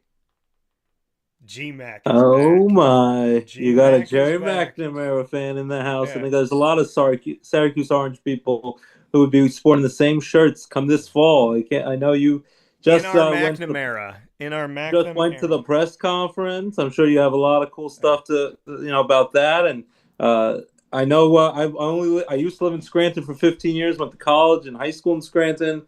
I only live about 30 minutes away.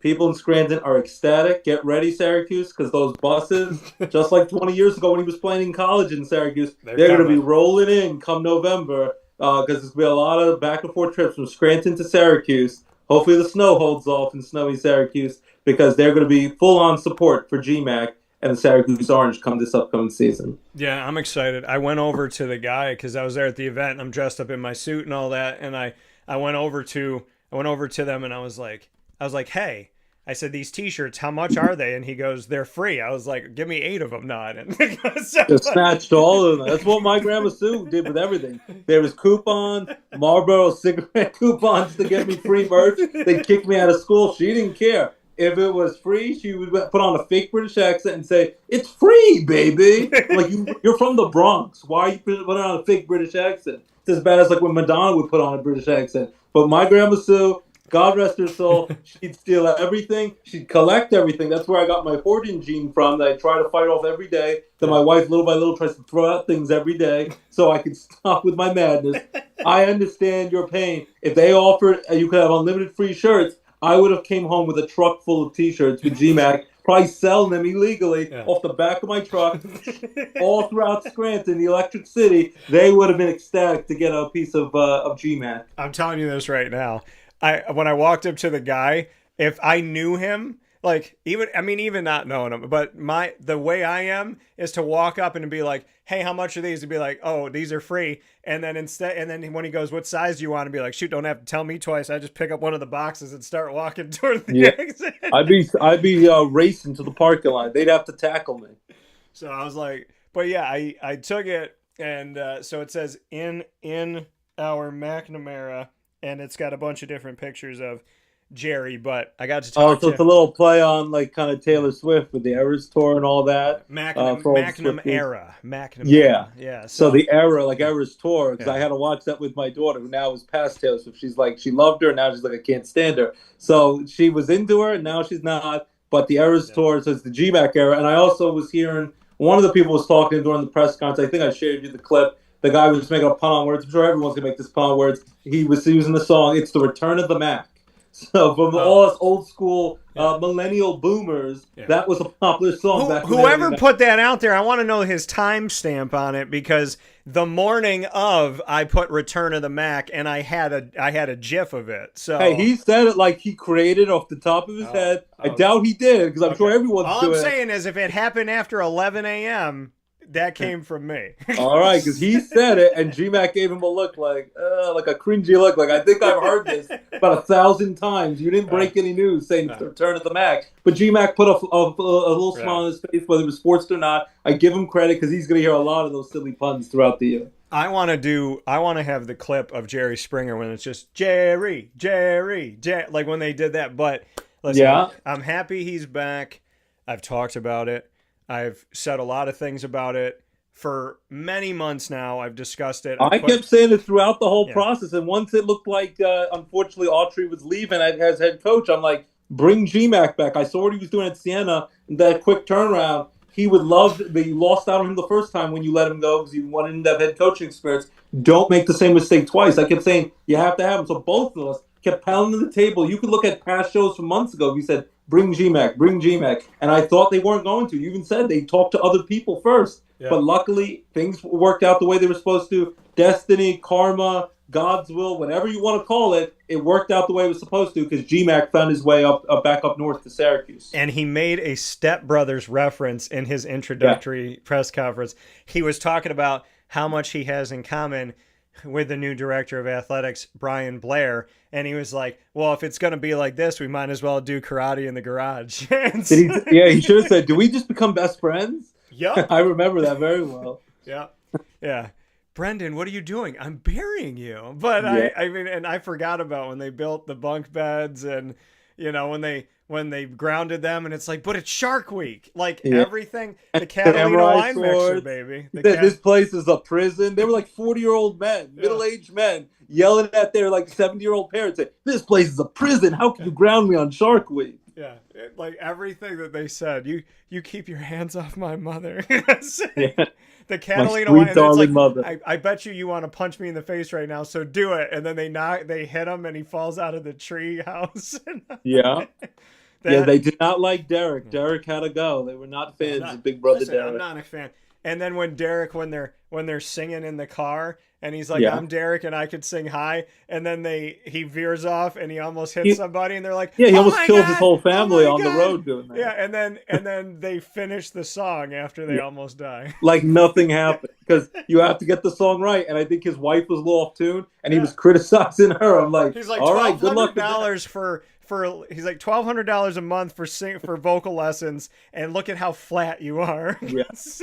I would be sleeping on the couch for the next 5 years. I don't think I'd ever say that, but Adam Scott, aka Derek, he said it, and good luck to any man who says that to his wife. By the way, also foreshadowing that if you say that to your wife, you might get a Severance package, and then now he's the star of Severance. So, but here's the thing.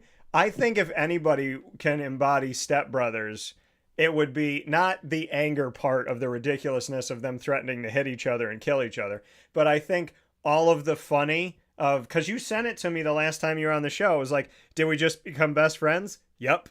So, like a little hesitant high five. Like, that's right. We'll hesitate. To do that. But listen, I'm excited. GMAC is back. I said the new era of Syracuse is in 4 letters, GMAC. So I am very excited, and couldn't happen to a better person.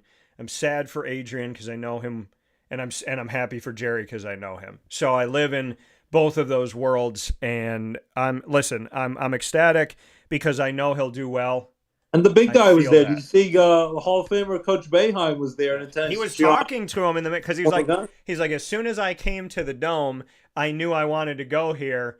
And then I think he said something to Jim, because I have it on my video of him like, you didn't even offer me yet. And Jim yells, he goes, I thought about it. And so, but I thought that he said, he's like, I envision myself here, and like he envisioned winning and like having success. And a whole lot of threes. And then he's like, and then I came here and we won and we had success. And then he, like a little kid, he grabbed the podium and he goes, and threes, a lot of them. And I do, man. Like, I've known him for a long time. I met him in 2008 in Scranton. We switched hometowns at almost the exact same time. I talked to his mom the day before his press conference. I spoke with Joyce, and I've met his wife. My favorite part of Jerry is how he talks about the people that he cares about, how he talks about his parents. And I asked Joyce, I go, you went to dang near every game when he was in college. Are you going to be at games? She goes, we'll be there, Dan. And she said the great thing about this is that his children grew up in like they were born in Syracuse. Well, he was an assistant coach for Boeheim for like 15 years. So he even said that now they get to come back to where they grew up. This is home, Syracuse. Like Siena was a quick pit stop. He did a great job there. I'll give all the support to Siena. For a second, it looked like Mike Hopkins, former assistant coach of Syracuse, was going to be their head coach, but that looks like that. Wait a minute. Did the media fabricate a story to get clicks? Because that's what. When has that ever happened? They were like, "Oh, they're switching teams. That GMAC's going to Syracuse, and then even though he's had a few stops along the way, they're like, then Hopkins is going to go to Siena, replacement Siena, and now that looks like that's not happening." Do you know how many times Hopkins was up for a job that he probably didn't even talk to those people? Anytime there got to a certain point with him at Syracuse that like the end of the season would come, he's an assistant under Boeheim, a job would open up and they're like, he's going to get the BC job. I'm like, has he even talked to Boston College? Or is it just because it's open Did you see who got that he's in the job? Bill Northeast. Murray's son, the assistant coach at UConn, who might win a national title, and he's been at all the games. The hilarious Bill Murray. One of his sons is they're going to go from the assistant coach at UConn at the end of the and when this season's over, he's going to be the head coach at Boston College. And who's going to get cool. to interview him? So, that's you, buddy. Maybe you got to interview Bill Murray as well. You better to interview both. I'm going to tell you a crazy Bill Murray connection. So Bill Murray and his family, they have a restaurant in St. Augustine. And it's called like Caddyshack Bros or something like that. And it's right by Papa Joe and Mary. And I went there and I got a fig and pig pizza. Prosciutto and fig, the savory and sweet. Fantastic. I go in there. The second time I went in there, I walked around and I took pictures and video of this restaurant and talked about how much I like it. I put it on social media. One of Bill Murray's brothers liked the post. So the chance that Bill Murray knows who I am because his brother was like, hey, this kid just came in our restaurant and did this. So I already have 1 degree, maybe no degree of separation between me and Bill. This is another opportunity. Just like when Kevin Hart and the Plastic Cup Boys came to Syracuse last year, when they came here, one of the Plastic Cup Boys, Joey, I reached out and I put out a video and I thanked Kevin and I thanked all the Plastic Cup Boys for coming to my hometown. Almost immediately that night after the show ended, I'm sitting in my kitchen, I do the video. That night, Joey responds to my video. He likes my video. He responds to my video. Then I respond to him. He responds to me again. So 1 degree of separation between me and Kevin Hart. But what's to say, just like with Bill Murray's brother, that Joey didn't go, hey, some dude named Dan Tortora, he's a broadcaster in Syracuse. Look what he just put up. Because it was right after the show. Get him on the show. I would love if Bill Murray was on the show, whether it's with him or with him and his son. That'd be an amazing get. If you can get Bill Murray or his son, either or both, that'd be awesome to get both of them. Yeah. Bill Murray's one of those like rarefied air. As a fan of comedy my whole life, like I probably would not even know what to even say to Bill Murray. Like it just, I'd be starstruck. There's not a ton of people I'd be starstruck. Bill Murray would be one of them. Is one of my all-time favorites. Well, I would say this to you. This is what I would say. With my show being Wake Up Call, I would love it if Bill Murray, at the end of our conversation, if he went, who you going to call? And then he goes, you. I'd be like, Bill, I'm retiring. I'm leaving. I'm going to take my mic, drop it, and walk out. No, don't retire. That should be then recorded, and then that's how every show starts. Bill Murray, for the next 50-plus years, you have Bill Murray segue for who you're going to call. Instead of Ghostbusters, it's you. Yeah, I like it. Shout out to Bill if you're watching and listening. We appreciate you. So happy to be here. Happy to be hanging out with my brother. And just absolutely love these moments that I get to spend with Ross. How about this Final Four, buddy? Like this, we've got some interest in Final Four. It's set for men's and women's Final Four this weekend. The women is every 1 seed. Yes, which UCLA, happened like it happened a few years ago with the men's basketball, but it's very rare that it happens for women's basketball. One time with the men's. One time ever do we have all number 1 seeds. I think it was like 2018 or something like that. The women. UCLA, Texas, South Carolina, UConn. It's set up the way that I said it. There's no underdogs. They're all powerhouses. Well, and this is what I said. It's set up the way that I said it. I said South Carolina and UConn are going to be in the Final Four, and whoever wins that game is going to win the title.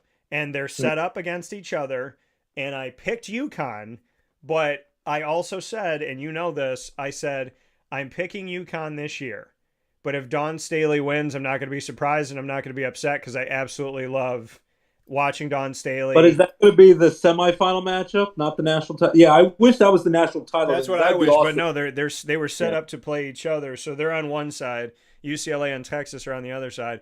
But I'm a firm believer that the UConn-South Carolina matchup, with no offense to UCLA and Texas, that's the championship That's the game. championship game. And whoever wins that game is going to go take it out on the next team. Yeah, like I think that with some of the other sports, like it might sound a little disrespectful, but like this past year, I thought the NFC Championship game, Rams and Seahawks, I thought that was the real championship game because whoever was going to win that especially when the Broncos lost Bo Nix to injury. I'm like, the Patriots will probably win that game because Denver is depleted without a real quarterback, and then the Patriots will get destroyed by the winner of the Rams and Seahawks game, and that's what ended up happening. So a lot of times the real championship game, quote unquote, is before you get to the actual title game, and 100% agree with you there. That's going to be the winner right there. Unless they both beat each other up so badly that there's like significant injuries. Hopefully that doesn't happen. That's the only way the winner of UConn, South Carolina is not winning the title. Yeah, I mean, I look at it like this. I mean, I agree with you because I said coming off of the Seahawks winning the NFL title this past season, I said my two teams that are my favorites to win the NFL title in 26-27 are the Seahawks and the Rams. Yeah. And then apparently Vegas came out and the top two teams that they have to win are the Seahawks and the Rams. So like I'm in lockstep with Vegas. Didn't know that they were going to think the same way as me, but kind of cool and fun because I said looking at all 32 NFL franchises going into this upcoming season, the two teams that I would bet the most have a chance of winning are the Seahawks and the Rams. And then Vegas was like, agreed. And so, I mean, and those are both NFC. There's no AFC there. And I'm a firm believer, if Bo Nix is healthy, Denver goes to the championship game, and bare minimum, that game is a close game, at least for 2 quarters. Competitive. I don't think they get blown out, and I definitely think, because they almost won with Jarrett Stidham, who's a mediocre quarterback who used to play for the Patriots, that Bill Belichick was insane enough to think was going to replace Tom Brady at one point. If they had a legit, and they almost won with him, they had a legit quarterback, and then that massive snowstorm didn't start happening in the fourth quarter. They couldn't kick chip shot field goals. Bo Nix and Denver definitely beat the Patriots. The Patriots, they had a great season, but they were very flawed. They beat almost no one throughout the year. No really legit contenders. Denver was going to beat them if they had a real quarterback. Yeah, I think they should change it. I think like the final 4 teams in the NFL, it doesn't have to be divisional. And then you could just say the best 4, we re-rank them. So then you rank the Seahawks and the Rams 1 and 2, and then you have 3 and 4. So then 1 plays 4 and 2 plays 3, and then there's a chance that they can play each other. But yeah, I mean, I'm a firm believer that the Rams and the Seahawks are the teams to beat this year. Who do you think? If I'm going to go with UConn, the women's UConn team to win it all, have a perfect season for Gino Auriemma. Over, I would think, a tough matchup against Dawn Staley. Every year, her South Carolina team is great. I think UConn will win that game close. Who do you think wins on the Texas UCLA squad side? I think, again, UConn wins that national championship game pretty easily, but which one do you think they'll be facing off against? I think they're going to play UCLA. I think UCLA is going to be the team that makes it here. Listen, I went against Texas on the men's side to my demise in my bracket, but... But, I mean, don't mess with Texas. But I just feel like UCLA, I mean, listen, Texas is 35-3, UCLA is 35-1 this season. I mean, they're both insane. Yeah. The road for UCLA, they beat 16 seed Cal Baptist, 8 seed Oklahoma State, 4 seed Minnesota, 3 seed Duke, and now they have 1 seed Texas. In the games that they've won in the tournament, they won by 53. Wow. They won by 19. They won by 24. And then they won by 22. When you said the 53, that I'm sorry. They won by 12 in that game. They won by 12 in the last game. Reminder for Syracuse fans, but when second round of the tournament, at least they won the first round of the tournament, Syracuse women's team got destroyed by UConn. Like, UConn, I know, is a juggernaut. And I heard the women's coach for Syracuse was saying that she doesn't think it's fair. They have to be in that bracket every year against UConn, and she's like, it's just, we can't compete with them. Which, you never want your coach to ever kind of say that, because you want to always go in like, no matter what the record, no matter how good they are, and that's how I would always tell. Well, my rebuttal is you don't play them in the first or second round, but if you're good and they're good, you're still going to have to play them at some point. Yeah, you still have to get through them. So I'm like, I always told my players in baseball, like, I don't care. We face off against defending national champions in junior college or Division III. I'm like, I don't care about their records. They might not respect us. We respect them. But we're gonna go out, guns blazing, and we're gonna do the best we can out there, and we're gonna go out there believing we can win. Because if you go out there thinking that, this is a defeatist attitude, like there's no chance we can compete, you're gonna get destroyed. You go in there with your mindset is you're defeated already, so you have to go in there motivated, fresh, with the mindset that I don't care about the record is. We're going out there and we're gonna beat them down. But when you go out there, kind of, dipping your toe in the water, like, this is not fair. We're not going to be able to compete. You're done. You're going to get blown out. So when you said the 53-point deficit, I don't know what it was. I don't know if it was 50, 60 points, but that was a bloodbath early in the tournament when UConn destroyed the Syracuse team. Syracuse had a great season for women's basketball, but disappointing comments by their coach when they got crushed by UConn, who was probably going to win the national title. Yeah, I mean, and looking at Texas, I mean, I just read what UCLA did. When you look at what Texas did, their margin of victory even higher, even more. Against Missouri State, a 16 seed, they won by 42. They beat 8-seeded Oregon by 42. So they won by 42 points in back-to-back games. They beat Kentucky, a 5 seed, by 22. And they beat a 2-seeded Michigan by 36. So, I mean, these games have been blowout upon blowout. Texas even more. I'm picking UCLA. I feel like Texas might win this game, but I'm going to go with UCLA. And on the other side, I'm picking UConn. That's who I had winning the whole thing from the jump. But again, I love Dawn Staley. The thing I love about Dawn Staley more than anything is the fact that she is unapologetically herself, and not in a mean way or in a crass way. She's unafraid to be who she is, stand up for what she believes in, and she talks about God, and to be where she is in her life on the stage she's on, and the millions, if not billions of people that watch her, and the fact that she takes the time to speak about the Lord and talk about God, that when I think of Dawn Staley, I literally think she talks about God and she's an awesome coach. Those are my two things with Dawn. I'm a big time fan, and I'm going to tell this to Dawn Staley right now. I am like a quarter inch away from buying South Carolina women's basketball gear because that's how much I respect Dawn over the years. Yeah, I'm a diehard since I grew up in New York a whole life, a long-suffering Knicks fan. The New York Knicks apparently strongly considered and interviewed Dawn Staley for their head coaching job. It's like a Whoopi moment from that movie. Yes, the movie Eddie. I watched that in 96, 30 years ago. She became the New York Knicks coach. She became like she was like an obsessed fan on the radio calling in about what the Knicks should do because the Knicks stink at that time. And then they got Whoopi Goldberg, who played the character Eddie, to be their head coach. They considered it. They interviewed her, and they strongly were thinking about having Dawn Staley switch from women's college basketball to coaching the men's the men's team in the NBA. So, if anyone could do it, I think Becky Hammon could do it. I think Dawn Staley could definitely do it. I think both of them would translate well if they wanted to be NBA coaches, if they wanted to. I think they could do anything in terms of coaching. They're that good.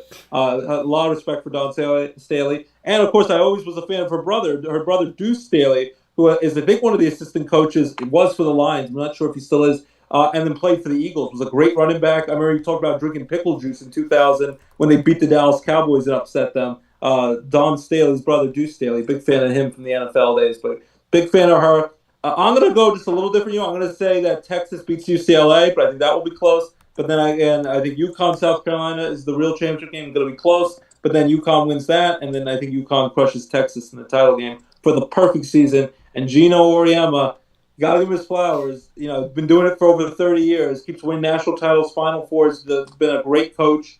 Back in the day, was having those fierce rivals with Tennessee, with the late great Pat Summitt, and he's continued on 3 decades later. So between Dan Hurley at UConn, which I know he rubs people the wrong way. You either love him if you're at UConn, or you hate his guts because he's bumping heads with referees. He's going crazy, going ballistic on referees, just like his brother was doing. Just lost his head coaching job. But Dan Hurley at UConn and then Gino Auriemma, they got two great coaches. Yeah. And UConn men's and women's basketball, that's got to be one of the greatest situations in the world where both are juggernauts. Usually you're lucky to have one really good team. Both are amazing, and you got to give a lot of credit. I'm sure it's a lot of fun to be a fan in Storrs, Connecticut, rooting on basketball for both men's and women's. Both can win a national title, which would be very rare if both end up winning the championship this year. Yeah, and Dawn Staley and former Rhode Island, now Florida Gator women's basketball head coach, who I've known for many, many years and had a segment on the show called Reese's Pieces, Tammy Reese, now the head coach of Florida. Her and Dawn Staley were teammates in college, and now they're coaching against each other in the SEC. So cool signs for things to come. Very excited. Couldn't have happened to a better person for Tammy, and absolutely love Dawn Staley. I jump on those calls and try to get questions in. There's always a lot of people that want to talk to her. I'm going to keep trying, but I was so dedicated to being on the post-game press conference when I was traveling. I was in an airport. I think I was in LaGuardia, and I had time between my flights, and Dawn Staley was doing her post-game press conference, that I went into a family restroom. I walked through looking for a quiet place in the airport, went into a family restroom, locked myself in the restroom so that I could watch Dawn Staley's press conference and try and get a question in. So, Dawn, if you don't know, you're the only coach I ever did that for. So that's dedication. It's a mixture of craziness, obsession, and dedication. But that's what you got to be when you're in this business. Got to be a little bit crazy, a little loco, but dedicated. Also very passionate about what you do. So that's what you got. You have to have a little bit of both. So you got the best of both worlds there. Yeah, dedication, baby, dedication. So, Ross, I want to say this to you before we jump. So, yeah, you're going UConn, Texas, UConn all the way. I'm going UConn, UCLA, UConn all the way.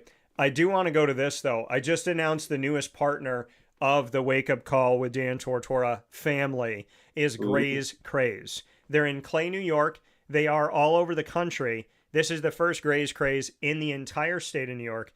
They have charcuterie boards and boxes, and you can get different shapes and sizes. You can bring home something for yourself, which I've already done, and you can also bring something home for date night, for you and the family, for an anniversary as big as doing weddings, grad parties, so on and so forth. They will stage. They have so many different boxes, so many different creations, and they are made to order fresh that day. It's not like you walk into the grocery store and you pick up something that's been there for a week and a half and the cauliflower starts to taste like the inside of the box and the broccoli's got a weird smell to it.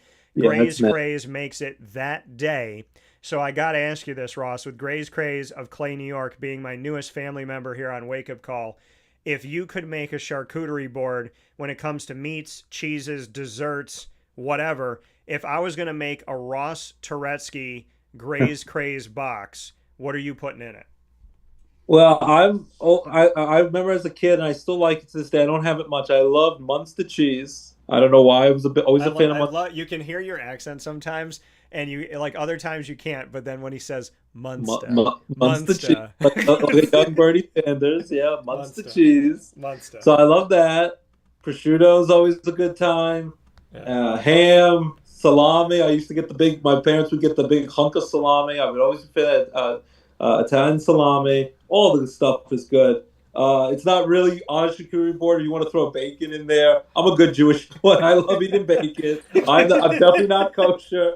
I eat all the pork. So hopefully I'm okay. I'm not gonna go to hell for saying that. But so any of the ham, but yeah, prosciutto, ham. I love honey ham. I'm always for that. Munster cheese, of course. Yeah. And I'm trying to think what else. I'm a man of very simple taste. Like I don't really need anything. You got any fruit or vegetables, or are we going straight ham and cheese? Oh, I love the ham and cheese. We gotta get a little fruit for health. Maybe that'll make me live a few extra days when I'm old and crazy. I love grapes. I'll go with grapes. Strawberries. The kids would definitely munch up the strawberries and raspberries. Get to have some apples as long as they don't start rotting out. Some oranges. All that stuff is good. So a little bit of fruit. If they want to put some like carrots and celery with some like ranch to dip in, something like that. So a little bit of fruit and vegetables that's about like this much, like a little square, and then everything else is meat and cheese. So I want 85% meat and cheese. I'll go with 10% fruit and 5% of vegetables. Pretend I want to be healthy and I want to live 3 extra days, and then I'm good to go. I love Ross. He brings a charcuterie board home and he goes, "It's healthy." And Abby goes, "Where?" And he goes, "Right there." And there's right a little tiny little circle is the healthy part. Yeah, little square, little nugget. That's for you. That's for you. My wife is a big former chef. She loves charcuterie boards. We've gone to wineries before where we have a charcuterie board and we have some wine and cheese, and she loves that all. I might have to send one to you guys. If they could send it, do we have to go there, or could they ship it? I don't know how that works. They will deliver pretty on far, but I got to figure out how I can get you one here because they are amazing. Like I've tried one that has like the sopressata and the breads and the cheese and whatnot and grapes, and then I've had the dessert one that has the macaroons and the brownie with caramel and the mixed berry spread and the different breads that they have, which We was like absolutely cannoli. We incredible. like cannoli dip. If there's cannoli dip, we're fans of that. We'll dip pretty much any food in cannoli Well, dip. they have a bunch of, they got their mustard that they make there. They make their hummus there, the mixed berry spread. Everything is in their kitchen, and their kitchen is beautiful. It's huge. It's amazing. We're going to be doing videos every month where I'm going to make charcuterie boards with them in the kitchen. So I'm super excited about that. But shout out to Gray's Craze of Clay, New York, who has now found a home here on Wake Up Call with Dan Tortora. I said, welcome to the family. They sent me a text message that welcomed me to their family as well.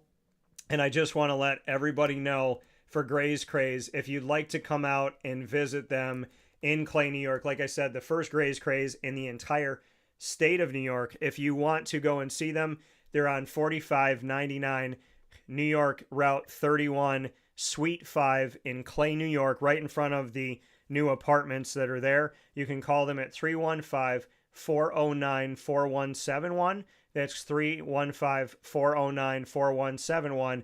And you can look up Gray's Craze Clay today, and you can order online. But like I said, it is made to order the day of. So do not miss that out, and make sure that that you get yourself over there. I just got a message from Christine a little while ago that was very sweet, as well as Colleen. And they said, we loved this morning's shout out on your show. It was great. You hit all the key talking points with lots of enthusiasm. So they said, we're excited about our partnership. Thanks again, Dan. And sent out a bunch of love. They also want to let people know they accept pre-orders. Everything is made fresh the day of, which I said, and they do accept pre-orders for all occasions. Well, they'll make the order the day of for pickup or delivery. So Colleen and Christine, if you're watching and listening right now, this guy needs to get one here in Dallas, PA. I would love it. But yeah, I just got my wife for Christmas. One of her gifts was a nice wooden, fancy-looking charcuterie board. Now we just have to have something tasty to fill it up. So she's a big fan of that. I know she's enjoyed it before at wineries and her past chef days. We got to get our hands on some charcuterie boards. So anything we can do to get that, I'm all for it. And I'll say the name of the brand all throughout our area. I'll get the word out in Pennsylvania so people know far and wide where to go for some tasty food. Yeah, I mean, it's colorful. It's amazing. The amount of stuff that they do and what they put on. They treat the Gray's Craze kitchen like it's their kitchen in their home. And that's exactly how they welcomed me yesterday, speaking of Colleen and Christine. So I just want to say thank you again. And I am absolutely so excited for this partnership and looking forward to everything that comes from having such a wonderful place with so much creativity and combinations coming to the show in Gray's Craze of Clay, New York on 4599 State Route 31, Suite 5 in Clay, New York. So Ross and I are going to get into the men's side of things and how there's an underdog that I don't think should be, and then there's a team that's not like the others, and then there's two that maybe you thought would be there, but yet neither one of them's won a championship in a while. So outside of one of those teams, the champion would be atypical, but the one that is the typical of recent history might also be the one that people aren't picking. So we're going to talk about all of that and break it down right after this. And hopefully in the meantime of this fast break inside the Great Lakes Honda City Studios, we don't have Dan Hurley get in front of the faces of any of the refs out there. All I have to say is, how does Duke blow that game? Duke now, year after year, is not going to the championship game, not going to the Final Four, and they keep blowing games. They had a 15-point lead at halftime and had a 2-point lead with seconds to go. And then one of the Carlos Boozer's twin boys, one of them decided to throw the pass up instead of just, kind of dribble out and, let them foul you. You make your foul shots. You're going to win that game. You make a stupid turnover. I know he's a young kid, so it's hard to get on too much. But this guy's a star player who might go to the NBA draft this year. Makes a bad pass, gets picked off, and look at that clutch shot that was made for UConn. The three-pointer from super long range. That was like Stephen Curry range. UConn wins that game by 1 point. I don't know how in the world Duke found a way to blow that game. 15-point lead at halftime. I know there's runs. You lose big leads at halftime. Happens in the pros, happens in college. But even late in that game, Why are you throwing up a far pass? Why are you making stupid plays and pretty much costing yourself a chance to go to the Final Four? I know Coach Shire, a great young coach, talked about in the first round that GMAC outcoached me.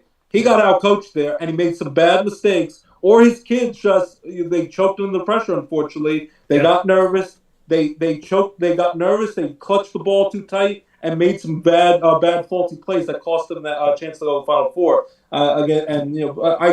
I'm shocked what happened between what happened in the first round when GMAC and Siena almost beat them and were leading by 11 at halftime, and Siena almost knocked them off as a 16 seed over the top number 1 seed in the whole tournament. Then how he said GMAC outcoached him, to now in this moment you blow a massive lead, and then at the end you make some faulty mistakes and pretty much hand UConn the victory. I'm still blown away by that Duke is not in the Final Four. Yeah, it's crazy. All they had to do is protect the basketball. That's all they had to do. So it's just wild to see what happened and how it happened and how everything shook out in this. But, obviously hoping the best for the Duke Blue Devils as they step forward, as well as the UConn Huskies. We will discuss this Final Four right after this fast break on Wake Up Call with Dan Tortora inside the Great Lakes Honda City Studios.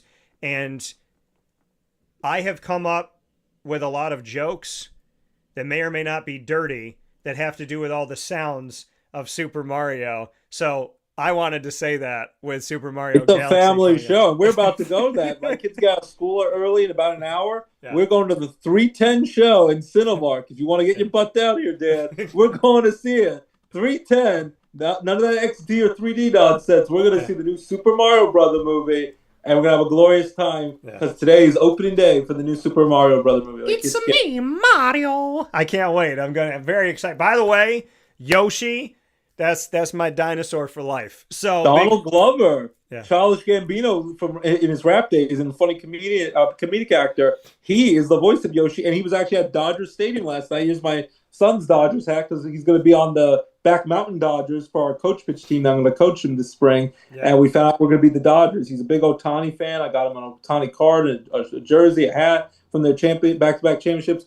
And Donald Glover, who's the voice of Yoshi, it was Yoshi Knight. He threw out the first pitch at the Dodgers game last night in L.A., and he gave a hug to the guy they nicknamed Yoshi, the reigning World Series MVP, Yamamoto, their ace pitcher. They call him Yoshi. They gave out Yoshi bobblehead dolls at Dodger Stadium last night.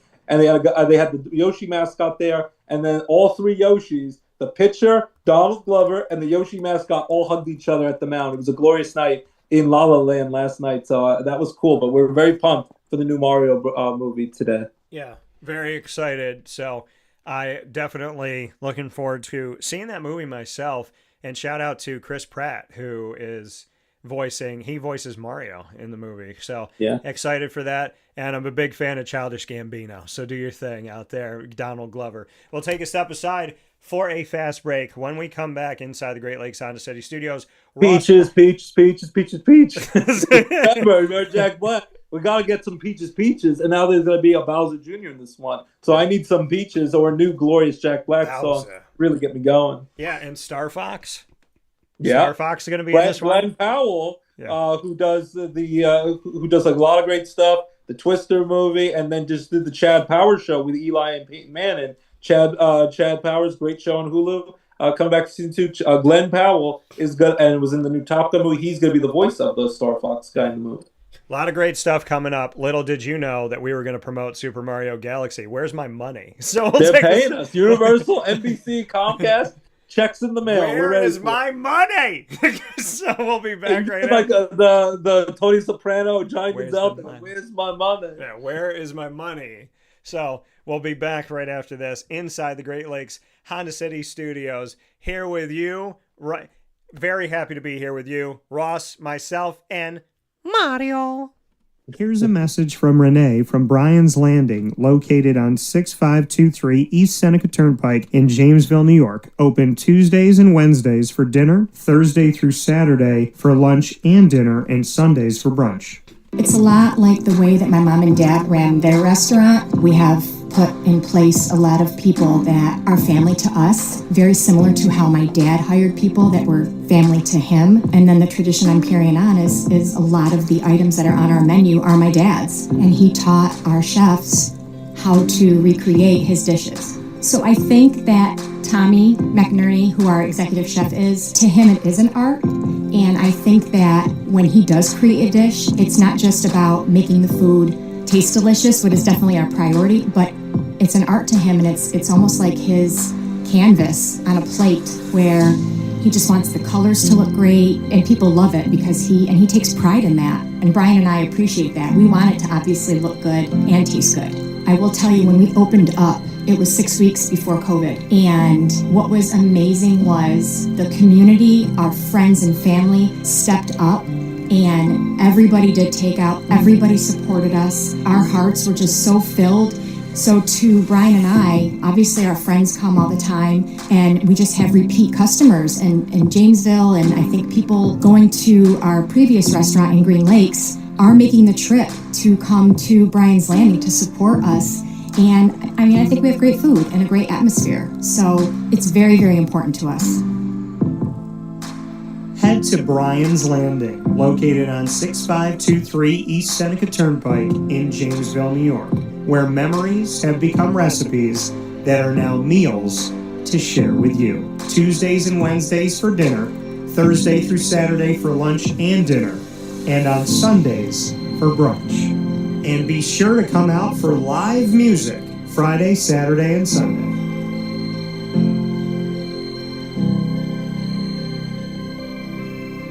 Life gets busy, and sometimes that means us running around. So K9 Camp Dog Daycare offers you an opportunity to give your dog a place to stay while you take care of what you need to throughout the day. K9 Camp Dog Daycare is located on 228 Old Bridge Street in East Syracuse, New York. You can see it from the highway, and it's just off of Erie Boulevard across from BJ's Wholesale Club.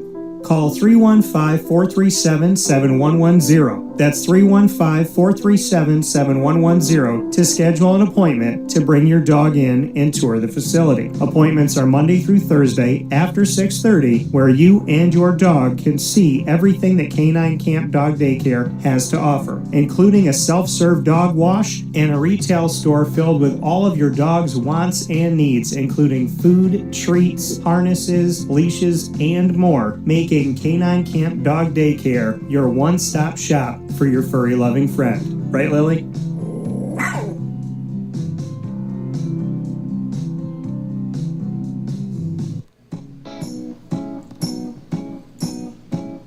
In these unique times, there are those in our community that give us a sense of normalcy and positivity. Pizza Man on 50 Oswego Street in Baldwinsville has been here for you for over 35 years and is here now.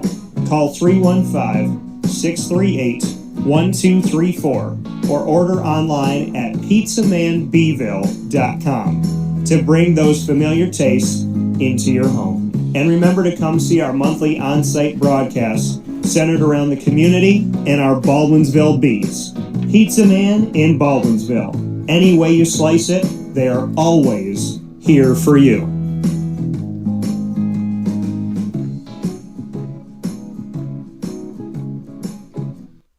Hey everybody, this is Rockney Roberts from Willow Rock Brewing Company. We are here in Cicero at the Willow Rock Pizza Pub. And I'm Kevin Williams, also from Willow Rock Brewing Company. Happy to be here and happy to be partnering with CNS and Dan Tortora.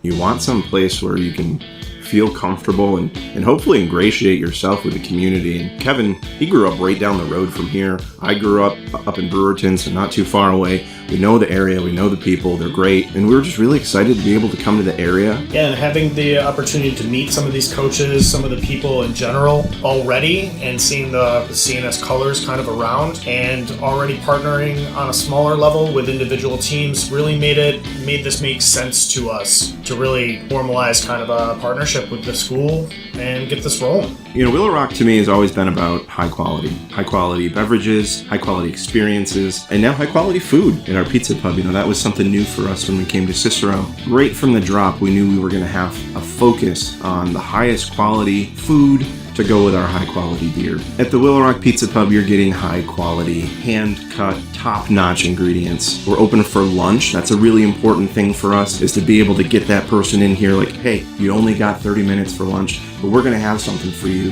that you can get quickly and available to everybody. Yeah, we wanted something that was just a little bit outside the box, a little bit outside of comfort zone, but still something that you could rely on to be consistent and easy to look at and easy to be like, oh, I can see myself eating this. I can see myself wanting to have that more than once. Eating a whole pizza like our beef on weck pizza, I've never seen one anywhere. It's just a great ideas, great inspiration across the board. We're their spot to stop. We're their friendly neighborhood watering hole, as well as pizza place and place to stop for a restaurant. Not just beer drinkers here. We've got wines, we got cocktails, we got non-alcoholic stuff for the kids. The location is more important today than it ever has been before, and we're lucky enough to be here in Cicero. The Willow Rock Pizza Pub is a place where you can bring your family. You can come in, you can grab a soda, you can relax. You can come after a game, before a game, your parents, your grandparents. Our goal is to make sure that everyone's comfortable here. We want students, we want athletes, we want your coaches. It's going to be a good time. So come here, enjoy the high quality food, high quality beverage that we're going to offer to everybody. And hey, go North Stars. We're so happy to have the North Stars. We are very much a kid-friendly establishment. We have tons of space outside for everybody to be playing outside, as well as listening to live music, enjoying some pizza. The Willow Rock Pizza Pub is open 6 days a week here in Cicero. That is Tuesday through Sunday. And our website is willowrockbrew.com, and our socials are at Willow Rock Brew. So find us on the net, find us in person. We'll see you soon. Welcome back here to Wake Up Call with Dan Tortora inside the Great Lakes Honda City Studios. What is this? It's The Drive, where Ross and I bring you through the bracket, men's and women's side of things, in the 2026 NCAA Division I men's and women's brackets. That is Ross's bracket. My bracket is right, Chow. A lot of scribbling on it because there's some right, but a lot of wrong. I think I only have Michigan as my only team left in the Final Four because I had St. John's beating Michigan to win the national title. St. John's had a nice run. They re-signed Rick Pitino, the legendary coach, continue to coach them back-to-back Big East championships. But they lost in a close game to the Duke Blue Devils in the Sweet 16. Yeah. So, yeah, it's a lot of crossing out and scribbling. But our Final Four, who would have thunk it? It's going to be UConn versus Illinois, and it's going to be Arizona versus Michigan, which I think a lot of people had Arizona and Michigan. I questioned Arizona. I'm still not 100% sold on them. Charles Barkley thinks they're the best team in the tournament. It's Arizona and everyone else. Like you said, Houston and everyone else, like draft day. But yeah, that's our Final Four. I had St. John's, Houston, Arkansas, Arkansas with Calipari, and Michigan, and only Michigan is the only one that survived of my Final Four. Let me show you my Final Four right now. Would you like to see my... It's dead. You look at my drawings as well. All dead. Look at my artwork. They all died. A terrible, horrible, miserable... I'll read them to you. Here we go. Duke. Lost by a point. Gonzaga, because I didn't know if I could believe in Arizona. It was Arizona, Gonzaga. I picked Gonzaga. I had Michigan going up against Iowa State. I had high hopes for Iowa State. And Houston, well, they had a problem. So, you don't have any of the Final Four? My Final Four are dead. Yes. I only got one. All you need is one, Mike. All you need is one. I don't have them winning it, but now I have all the teams left. I think I have them winning it now. But I only have one team left. Dave Portnoy, the pizza man, Barstool owner, Michigan obsessed fan. I'm sure he'll be there cheering on, eating lots of pizza. We watch his pizza reviews every night. Michigan Wolverines are still alive. Here's the thing. I've had a bunch of predictions that I am proud to have been right on. And most people are silent when that happens. But I'm sure someone will take this video and go, look, you were wrong, Dan. And I was. But see, here's the thing. Media people, they hide it. When they're wrong. You admit it. Yeah. When they're wrong, they hide. If they're right, they'll tell you. If they're wrong, they will bury it. I just took my bracket and I threw it in my studio because it's wrong. But you know what? It's okay. I'm okay being wrong because Michigan hasn't won in a long time. Arizona hasn't been here in forever in a day. Illinois, who would have thunk that they would have been here? And the only team of the Final Four this year on the men's side that has any type of recent success in the NCAA tournament UConn Huskies. But here's the thing. I think they're the underdog to this. I think people would pick Arizona or Michigan over them if they beat Illinois. So the crazy thing about this is Michigan, not used to being here recently. Arizona, not used to being here recently. Illinois, not used to being here recently. Illinois has been since 2005, 21-year drought of the Final Four. But think about that. Those three teams, not recent success. Illinois is a 3 seed, Michigan's a 1, Arizona's a 1. Arizona's the 2nd overall 1 seed. Michigan was the 3rd overall 1 seed. So, of all the teams that are here, 2-seeded UConn is in their 3rd Final Four in 4 years, and the other 2 that they were in, they won a national championship. Dan Hurley's trying to win his 3rd championship in his career, but also in the last 4 years, which is insane. He's already a Hall of Famer in my book. So this is my question to you, Ross. Why is UConn potentially an underdog to the other teams that are in the Final Four, despite the fact that only one of those 4 coaches has had recent success in the Final Four? I think a lot of it is anti-Dan Hurley, that people do not like him. If you're not a big UConn fan, you kind of despise this guy because he's very cocky, very arrogant, very boisterous, and he's attacking referees. He's pretty much headbutting referees, and he's so intense, so crazy. And I think everyone has to be somewhat of an egomaniac at this high level of their profession. He's very egomaniacal. I don't know what he is on his everyday life, but even when you hear him talk, when they've had sit-down interviews, I've watched them. Yeah. He's very much braggadocious about his success, and that, yes, his players are great. He recruits great players, but a lot of this is on him. That he is this great coach. He has brought this greatness to UConn, even though UConn had a lot of greatness with Jim Calhoun as their men's head coach, winning championships. And then people forget they won a national title with Kevin Ollie, who no one remembers, who used to play. I have Kevin Ollie's sports cards. I have his NBA cards. He used to play for the 76ers, a bunch of teams. He was kind of just an average role player in the NBA, but he coached UConn after the legendary Jim Calhoun. Before you knew Mahershala, you knew Kevin Ollie. Yes, and that's a good one. But will we ever see a Blade movie with Mahershala? No, because as it's been said and as it was written Wesley into Snipes, Deadpool, I'm the only Blade. As it was written in Deadpool, there's only been one Blade, but and there's only Wesley ever going to be one Blade. And I love this man, even though he refused to pay his taxes and was like, I'll go to jail. He's like, okay. He's like, I earned this money. I'm never paying you. Yeah. When I just paid out a bunch of taxes this year, I felt like saying, I'd rather just go to jail at this point. I don't want to pay. If someone comes into my house, if someone comes into my house and I'm ripping up and I'm cutting up mal I don't need, they go, what are you doing? I say, I'm Wesley Snipes right now. But I pay, let me be clear, it's a joke.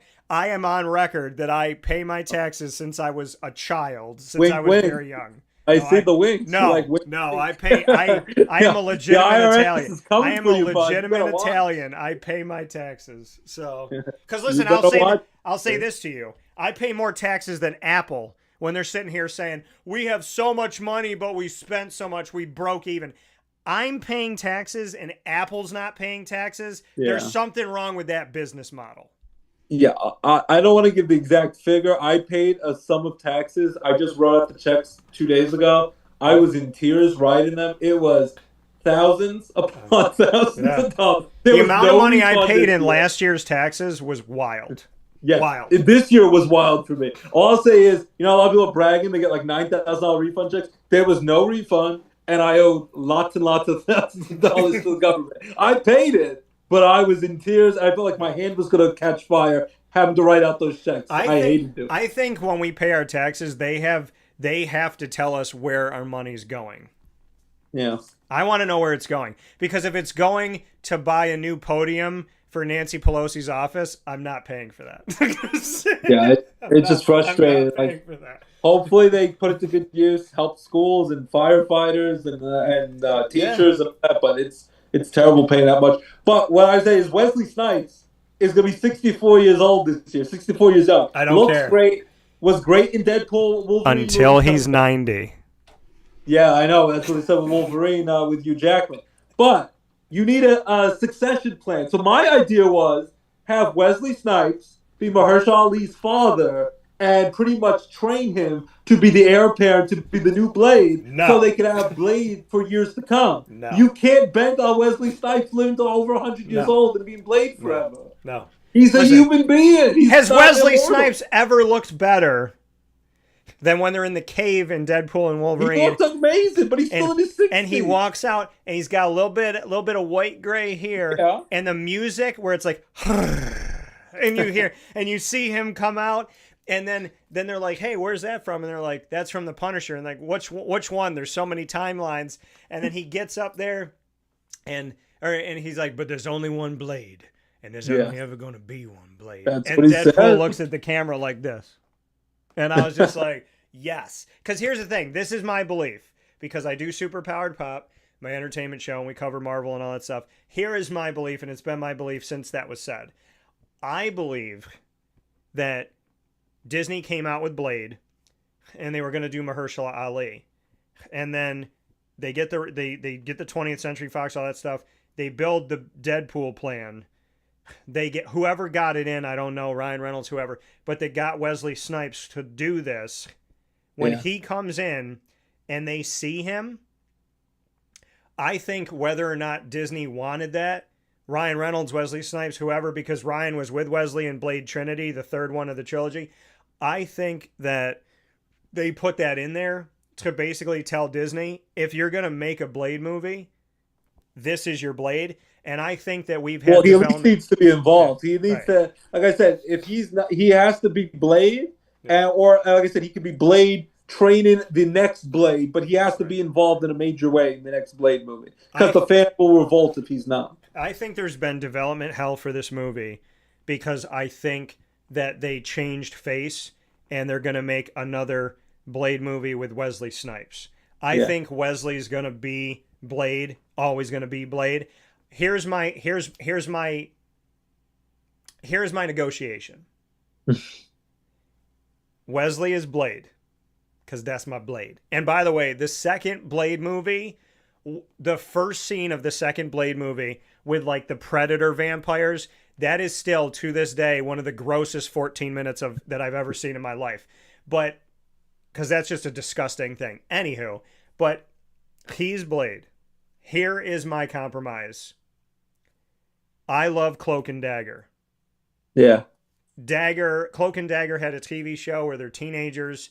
I'm okay with making them older, having them been around for a minute. In the comic books, they look older. Cloak looks older. Mahershala Ali as Cloak in Cloak and Dagger, and they make an appearance in Secret Wars because he can not only teleport himself, but he can bring people in his cloak and take them with him. So I think you bring in Cloak and Dagger for Secret Wars and you make Mahershala Ali Cloak. That'd be pretty good. I just interested to see if he wants to be involved or he still has his heart set on being Blade. Blade, though, was one of those original OG superhero movies. The first one came out in 1998. Before the Spider-Man movies, before the X-Men movies. It was one of the first main Marvel, before they had their own Disney Marvel studio. Blade was really their first movie. So you got to give a lot of credit to Wesley Snipes and all that. I know what we were trying to... We went on a tangent, but I'm a big Wesley Snipes fan. Passenger 57, the first Major League movie as Willie Mays Hayes.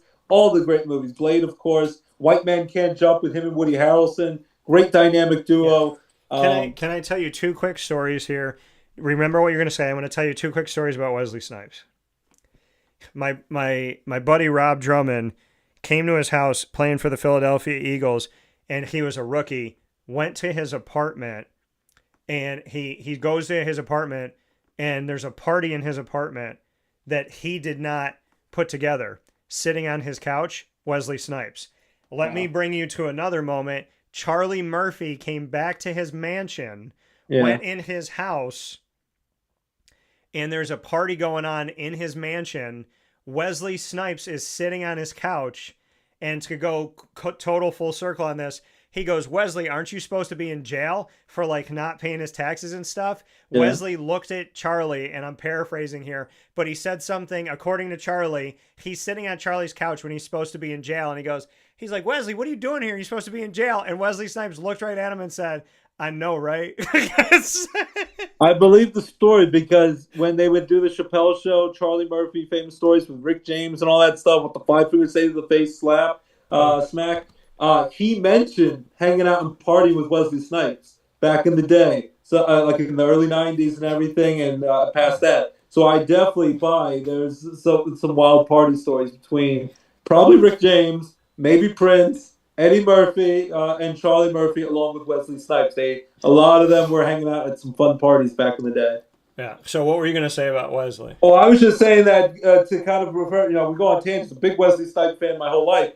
But in many ways, Dan Hurley is in those situations where people will either love him if you're his coach or they'll hate his guts. Wesley Snipes a lot of times rubs people the wrong way. And a lot of ways, Dan Hurley is that case. So I think there's a lot of anti-Dan Hurley bias. They're not a fan of him. They don't like his shenanigans, him screaming at referees, him being cocky, saying I'm the greatest coach ever. And remember, he almost left to coach LeBron James and the Lakers. He strongly considered it. They were going to make him the highest paid coach in basketball. But I think he only did it to make more money. I don't think he was ever taking it down. I think he used it as a ploy. And I think his style of coaching, be in your face and yelling, screaming at his players, works much better when he's coaching pretty much young men and children and college than in the NBA. The LeBron James, the Luka Doncic, they would laugh in his face. I don't think they would take him seriously. I don't think they would respect him because they were like, you never played in the pros. We're not children. You can't scream in our faces. College kids, you could scare them even with NIL money. It's a little tougher, but scholarships, and you could scare the bejesus out of them. So I think his style of coaching, in your face, brash, loud coaching, works a lot better than college ball. And then also, UConn at times, they had a great season. They were up and down this season. And the last taste of our mouth going into this NCAA March Madness tournament, they got annihilated by rival Rick Pitino and St. John's at Madison Square Garden, the mecca of basketball. They lost by over 20 points in the Big East championship game in the college championship tournament. Yeah. So the last thing we saw of them, they got crushed by St. John's. They lost to St. John's twice this year. St. John's looked like they were the better team. That's why I picked St. John's to face off UConn in the Elite Eight, and St. John's was going to go to the Final Four over them. UConn looked like they were weak.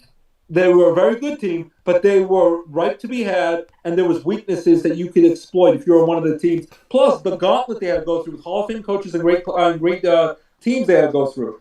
There was Duke in this bracket, St. John's, Kansas was in this bracket, Tom Izzo, Michigan State was in this bracket, UCLA was in this bracket. There was a lot of great teams and coaches they had to get through to get to Indianapolis to get to this Final Four this weekend. I think between the massive talent of Hall of Fame coaches and players and teams they had to go through, that gauntlet, I don't think a lot of people thought they could get through. Their weakness of getting blown out in the Big East championship game, and then people hating on Dan Hurley and being envious of his success and don't like his behavior to refs and to the media. I think all that piles up to making people hate on UConn and not thinking UConn was going to get this far. Believe it or not, though, and I want St. John's to beat UConn in the championship game, and I think a lot of people thought Duke was going to beat them, and Duke looked like they were well on their way. They didn't screw around between the 15-point lead at halftime and them not making that costly turnover with Boozer. Duke should be here, but they choked, and UConn got it. So got to give credit. Give credit to the young kid who hit the winning three-pointer. UConn, I think, is going to be able to beat Illinois. Illinois is an underrated team that I didn't think was going to go far at all. I had Penn knocking off Illinois in the first round in Ivy League school in an upset that was definitely wrong. Illinois ended up playing Iowa, not Florida Gators, who got the defending national champions, got knocked out early in this tournament. I had Illinois getting knocked out early. Illinois ended up going all the way, and they knocked off Iowa, who no one thought Iowa was going to get this far, and Illinois ended up getting to the Final Four. I think, actually, UConn has the easier matchup. I don't want to disrespect Illinois. Illinois is a good team. It's been 21 years since 2005 since they made the Final Four, and I think they lost to North Carolina and Roy Williams in the national title game in 2005. I was only a freshman in college at the time. It was 2 years after GMAC and Carmelo Anthony's national championship run in 03. But I think UConn is going to be able to beat Illinois pretty soundly in this semifinal. And then it's going to be a great matchup. I think, actually, like we mentioned earlier, that the real championship game, like in the women's Final Four, is going to be South Carolina versus UConn, and UConn's going to win it and win the whole thing. I think our real championship game, and I never want to count out Dan Hurley and UConn, I think the real championship game is Arizona versus Michigan. I think the winner of Arizona-Michigan, and I'm going to stick with Michigan, my only Final Four team left, and I thought I had them losing to St. John's in the championship game. I think Michigan is going to knock off Arizona, and I think the winner of that game is going to be favored and will beat. I'm going to go with UConn easily over Illinois. Tough bloodbath. Michigan wins close by 2 or 3 points over Arizona. And then I have Michigan, UConn in a great Final Four national championship game on the April 6th, the day after Easter Sunday.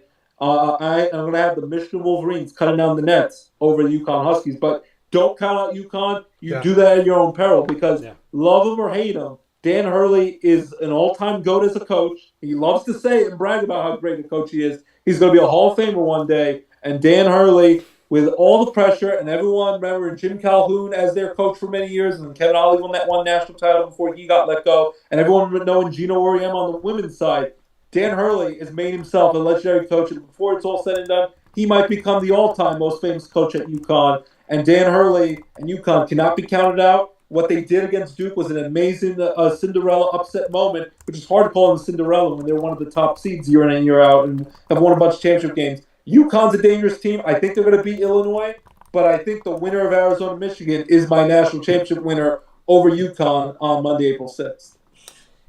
Yeah, man. I think, I mean, a lot of things said there, a lot of thoughts. And what I'll say is that, I mean, Dan Hurley, he does have, I've been around him. I've been in the same room as him. I've been at Big East Media Day. Is he really that cocky and egomaniac, or do you think it puts on a performance for the media? The vibe you get, when you're around him is that maybe he enjoys making other people uncomfortable. I think so. And so it's very much in a way, and I don't like to compare the two, and I don't get really political. You know how people sometimes say that, like President Trump, he trolls a lot of his critics.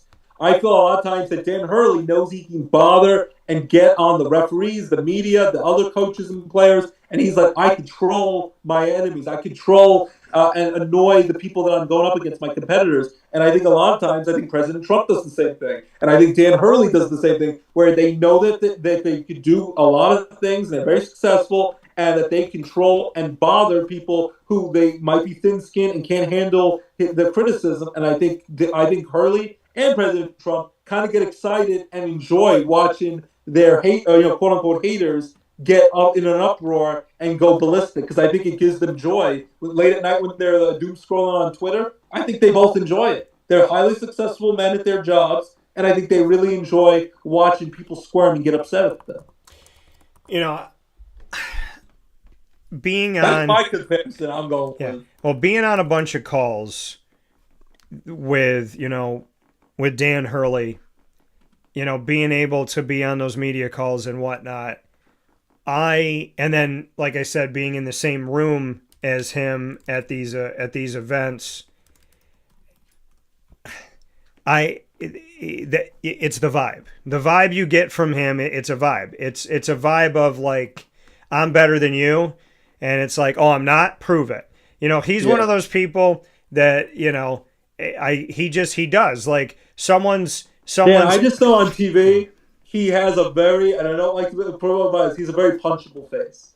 If you don't like Dan Hurley, you kind of want to just smack him across the face, and you're like, this guy needs to be taken down pat because he's so cocky, at least into the media. Again, I don't know what he's like in real life, but he is a very punchable face when he's going crazy and acting a fool. The words and actions of Ross Turetsky are not the expressed feelings of Dan Tortora broadcast I'm not media. saying I'm going to punch him. I'm saying he has a very punchable. That's the vibe he gives me. Yeah. Just like there's a lot of other people, like in Hollywood, who have very punchable faces. He gives off the vibe.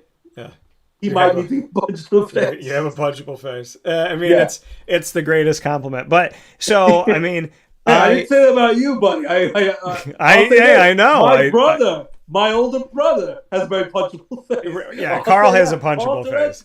I love him but that's because Carl says a lot of Carl was Dan Hurley before Dan Hurley. Yeah. So Carl, if you don't mind, is like the Dan Hurley of trolling people and his haters. My brother, I love him very much. He's got a very punchable face. I'll say that, and I think a lot of people would agree with me. So now I've compared Dan Hurley to Wesley Snipes as Blade. I've compared it to President Trump, and now my brother Carl Turetsky. I've compared him to three legends, at least legends in their minds. I can't wait. I can't wait to get on a call with him, and he'd be like, "So I heard that you compare me to." I'd be like, "I did not compare you. The guest on my show compared you." Yeah, So the president, Wesley Snipes, and my older brother. Those are the three comparisons. yeah, And I stand by them. yeah, I approve this message. yeah. Well, great for you. But I would. Now let's sell some charcuterie boards.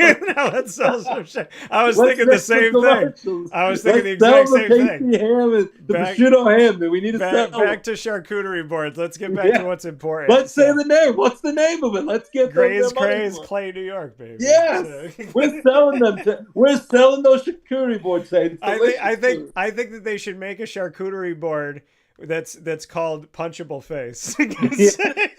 And have Dan Hurley on it. Just put the meat and cheese that looks like his face. So Yeah. you know, When we get off the show, I'll send you some of the pictures of what I mean. Like, there's some of these ones where he does like this, like a frowny face, and he's almost like doing this, like he's like motorboated. Like, I'll show you some of these pictures that I'm talking about. Some of these freeze frames that he looks ridiculous, Dan Hurley. yeah. So I mean, so But he got you his flowers. He is a great coach.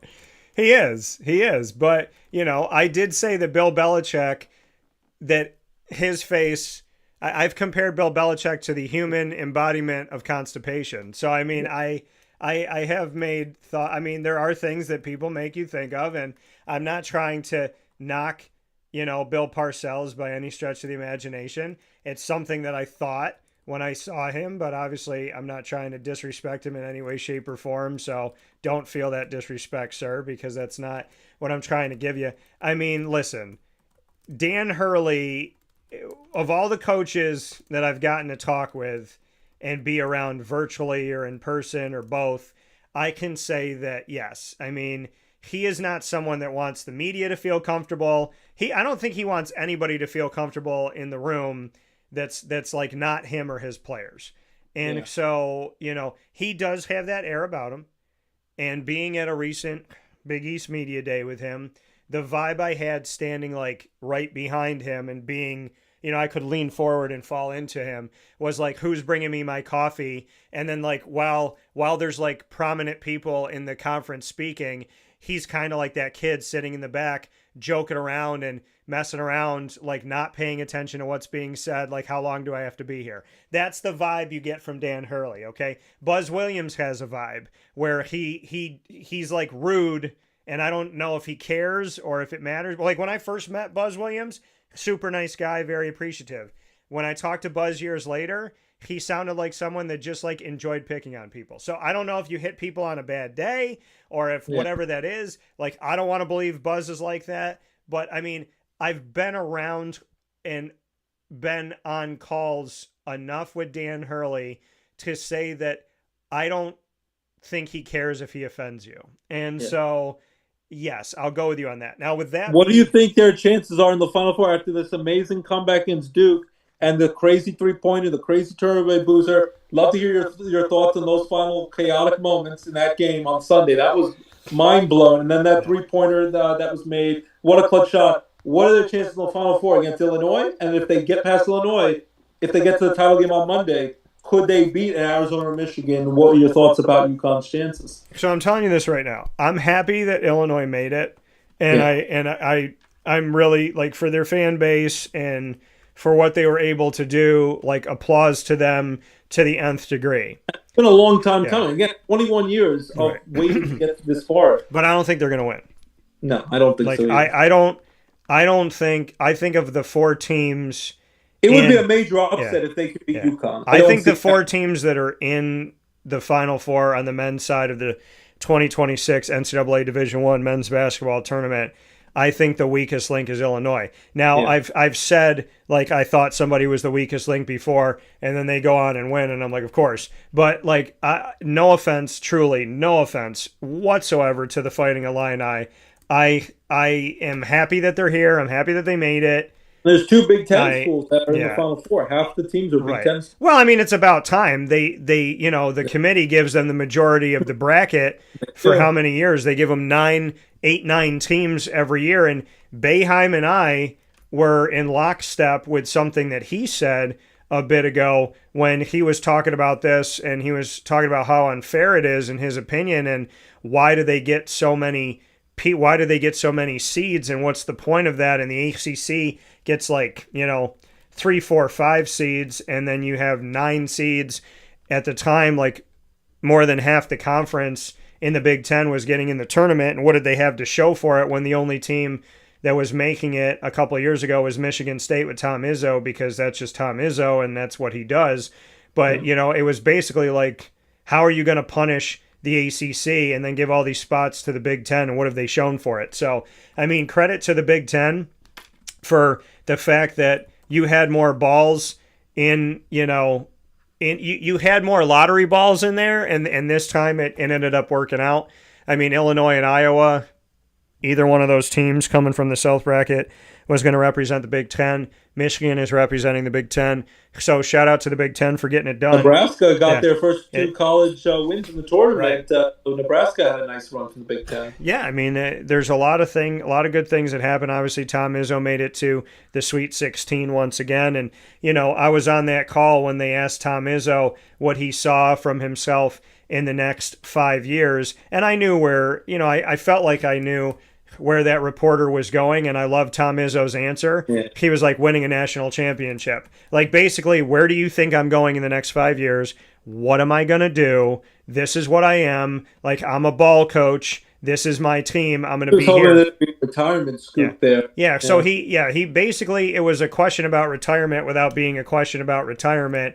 And the way that he answered it was, haha, you think I'm going somewhere. I'm not going anywhere. I came here to win another championship. I'm going to win another championship. We're going to get to the top of the mountain. That's how it's going to be. So I applaud Tom Izzo for taking are you leaving, are you retiring, and turning it into, yeah, okay, you really think that I'm going somewhere? So shout out to Tom Izzo on that front. I'm a big Izzo fan. I got to interview Tom Izzo, which meant the world to me. I got to do it when the NCAA tournament came to Syracuse and came to the Dome. So, he was one of my white whales that I wanted to get to talk to, and the fact that I've been able to speak to him means the world to me. But with that being said, listen, I don't think UConn's getting stopped from going to the championship game. Yep. And on the other side, it was really hard for me to pick Arizona, and that's why I picked them to the Elite Eight but not to the Final Four, because Arizona is a team that you put them as a high seed, and they haven't always come through.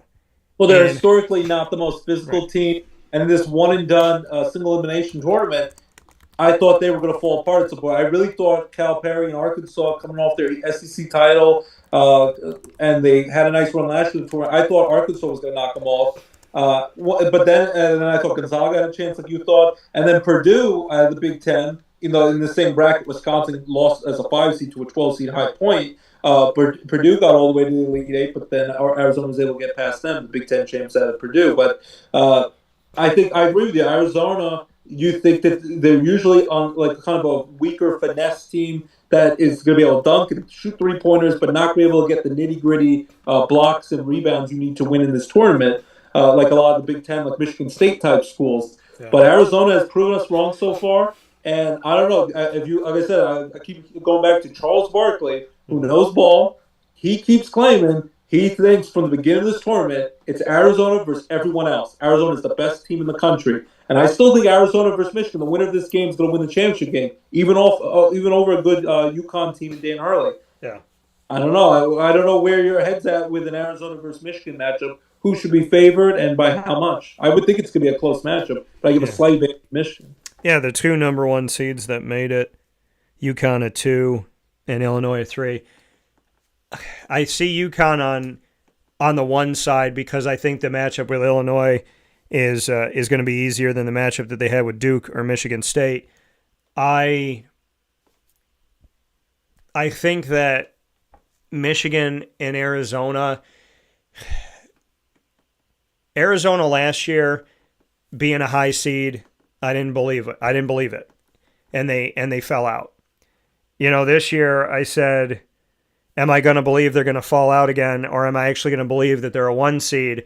And I ultimately, like I said, had them going to the Elite Eight and losing because I just wasn't comfortable picking them through. I wasn't completely sold.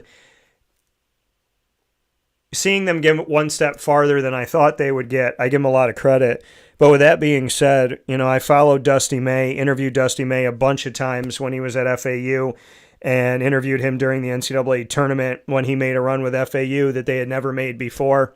In the Final Four. Yeah, like that. And they were almost a team playing for a championship. So, you talk about FAU, I don't think they had ever made the Sweet 16, ever made the Elite Eight, ever made the Final Four, and he did it all in 1 year, and he surprised a lot of people, and he stayed at FAU another year before ultimately going to Michigan. But, this is a team that has been incredible this year. They don't have a lot of losses. They've had a lot of success, and I don't see Arizona. Now listen, I picked Arizona to lose a round before where they're at right now. So I believed Elite Eight, but not Final Four. And picking against them, I could be wrong twice, but I don't think that people are going to get in the way of Dusty May in Michigan. Dusty brought a team that nobody, by and large, thought was going anywhere in FAU, and he brought the Owls to perch, right there in the Final Four. What he did with FAU is incredible. What he's done in short order with Michigan proves that you can hire a coach that's outside of the autonomy group, outside of the quote-unquote power, who can obviously hold his own. So I think Dusty deserves a lot of credit, even though I know he'll give it to his players and other people. I think what he did with FAU is amazing. I think what he's going to do with Michigan is going to get him a raise, and I think it's going to raise who Michigan is, and I think it's going to make them a favorite for years to come, at least for next season. I think it's going to be Michigan and UConn, and I think that Dusty May and Michigan are going to be way too much for Dan Hurley and UConn. Yeah, that's where I'm going with it. I'm going at these two teams. UConn blows out Illinois. Michigan wins a close one over Arizona by like 3 points. And then I'll stick with my same score that I had St. John's beat in Michigan. I'll go with Michigan over UConn by only 6 points, 83-77, to be cutting down the nets and get ready to sing One Shining Moment from Luther Vandross, the great legendary singer. And I think we're going to have the Michigan Wolverines winning a national title, making the former Fab Five from those 90s teams like Jalen Rose and Chris Webber and the timeout they didn't have against North Carolina and all that. They didn't win a championship. They came close then. I think the Michigan Wolverines are going to finally win it all and be cutting down the nets over UConn. And then we'll hear Dan Hurley probably going crazy left and right and yelling, screwing at refs in the media. Yeah. But UConn, you can never count them out because they're a talented team. They have a heart of a champion where it's almost like those bad guys in a horror movie. They're alive. It's alive. They never can be killed off. UConn and Dan Hurley keep coming back from the dead time and time again. You think they're down? You think they're down by 15 against Duke? They're down to Duke with the final seconds they're lose? No. You think they're because they got embarrassed by St. John's in the Big East Championship? They're done. They have no chance to it? No. UConn, coming from this gauntlet of Hall of Fame coaches and star teams, they made it out of that East bracket alive, and they're in this Final Four. I think they'll beat Illinois and get the championship game. You got to give them a lot of credit, even if Dan Hurley has the quote-unquote punchable face and annoys a lot of people. UConn is going to be a tough team to knock out. But if any team can do it, I think it's the humble leadership of Dusty May that he's brought to the Michigan Wolverines and what he did at FAU, a small school that no one expected to do anything a few years ago, go to the Final Four, and now what he's done to Michigan. And he's not a braggadocious coach. He kind of lets the play of his star players speak for themselves, and they're a very team-oriented, very physical team coming out of the Big Ten. And I think he's going to give all the credit in the world to his players and to his program and to his school and the people who run that basketball program. He's going to be very humble if they win the title. He's not going to say it's all because of him.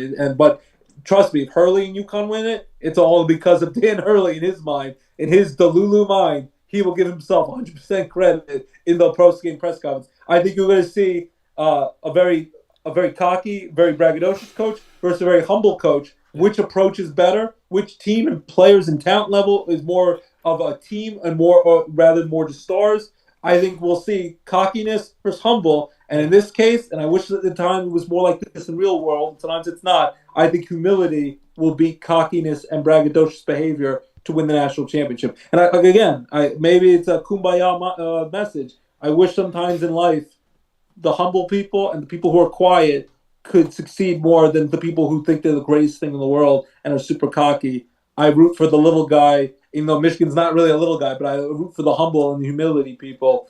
I wish our life was in the real world was more like that sometimes. Yeah, I mean, let's be real. These programs are blue bloods. Yes, Michigan and they're all great. Michigan and UConn, and the reality of the fact is, Ross, 100% right.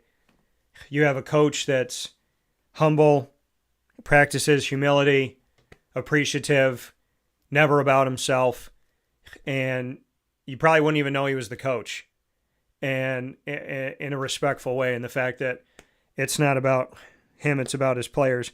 Where Dan Hurley is like, I remember being on a call where he was like, we have the best defense in the country. And I was like, well, okay. Maybe you do. But I was always told, don't give yourself a compliment. Like, let somebody else do that. And let your actions speak louder than your words. Right. Let your actions speak louder. Right. Let your team's performance prove that you're the best defense in the country. Not that you just have to keep bragging about it every 5 seconds. Yeah, so I do agree that I appreciate Dusty's approach more than I appreciate a contentious, egotistical approach. It does rub people the wrong way. And, I think if you look at Dusty May and Dan Hurley, you look at like the kid that had to stand up to a bully is Dusty May, and the bully was Dan Hurley. So, I think Michael J. Fox beats. I think McFly wins over Biff in this NCAA tournament. And that's another good comparison. Though I respect them both, I've never seen a coach yell at a ref in the first 3 minutes of a game except for Dan Hurley. I think he yells at the refs during pregame warmups. So like, I respect Dan Hurley, and at the same time, I think he enjoys slithering under somebody's skin, where I don't think Dusty May thinks about that. So and I think Dusty May will stick up for his players, and I think Dan Hurley will stick up for his players. But I think Hurley, if he was on like a 2020 special, he would be trying to like outsmart the question. He would try to outsmart the interviewer, and he would try to make them look bad and like break them down. Where Dusty May would just be concerned with like telling a story and answering the questions and thinking like, I think Dusty May would be thinking about the answers and how he wants to tell his story, where I think Dan Hurley would be totally comfortable calling the interviewer an idiot in the middle of the conversation. So I feel like this is McFly versus Biff, and though I respect them both, I'm Marty McFly all day. Absolutely. I'm always the underdog, Rocky Balboa, Which is funny because, again, UConn's not the underdog. Like, if Dusty May goes up against Dan Hurley, Dusty May is the underdog as the coach, but is Michigan really the underdog? That's the his question. Team is probably better, but in terms of the coaching style, he's probably considered the underdog, and that's one of the championships that Dan Hurley has won. But I think a lot of the country is going to be rooting for anyone but UConn. So I think it's like many ways when the Patriots had their dynasty for 2 decades with Brady and Belichick, and people celebrated when they either would lose the Super Bowl or get knocked out of the playoffs. Very rarely they did make the playoffs, but it's like the whole country versus that little sliver of the New England, Boston area. I think it's going to be the whole country versus that little sliver of Storrs, Connecticut, and it's going to be everyone rooting for anyone but UConn, and then the diehard UConn fans from that local area. And I think it's very much in a similar mindset where that dynasty of the Patriots win Super Bowls and people got jealous and rubbed them the wrong way and they get frustrated with them. Similar ways the Golden State Warriors, after a while, they got annoyed with them that they were winning championship after championship, and after a while it rubs people the wrong way. The Dodgers in baseball, that rubs people the wrong way. The Yankees in baseball, when they were having their dynasty, it rubs people the wrong way. And I think UConn, who's won a lot of championships, they have this crazy, braggadocious, great coach. And I think the whole country, except that little sliver of that Source, Connecticut, is going to be rooted against UConn. And I think Dan Hurley wouldn't have it any other way. I think it will give him great pleasure at night when he puts his head on the pillow that he knows that pretty much the entire country, 99% of it, is rooting against his team. I think he loves it. He'll feed off of it. He'll motivate his players off of it. And I think that's what he also motivated his players when they got embarrassed by Rick Pitino and St. John's in the Big East Championship game. He probably brought that up nonstop to them throughout this whole tournament and has motivated the crap out of them since they got embarrassed in New York City in that game. And I think he will be so excited. He will get off on this stuff, that's, just like Biff would, that he knows that the majority of the country hates his guts, hates his team, doesn't want to see them win, and whether they win or lose, he will love that he's affecting your mood and that he's bothering you. He's got under your skin. He's got under my skin. And I think he loves that he's done that. He's got under the skin of the United States of America. And I think that will give him great joy for a crazy Delulu egomaniac like Dan Hurley. I just put this out, and I want to share this with everyone. Very punchable face. So I have this GIF of Jim Carrey from Yes Man pointing and saluting very sarcastically.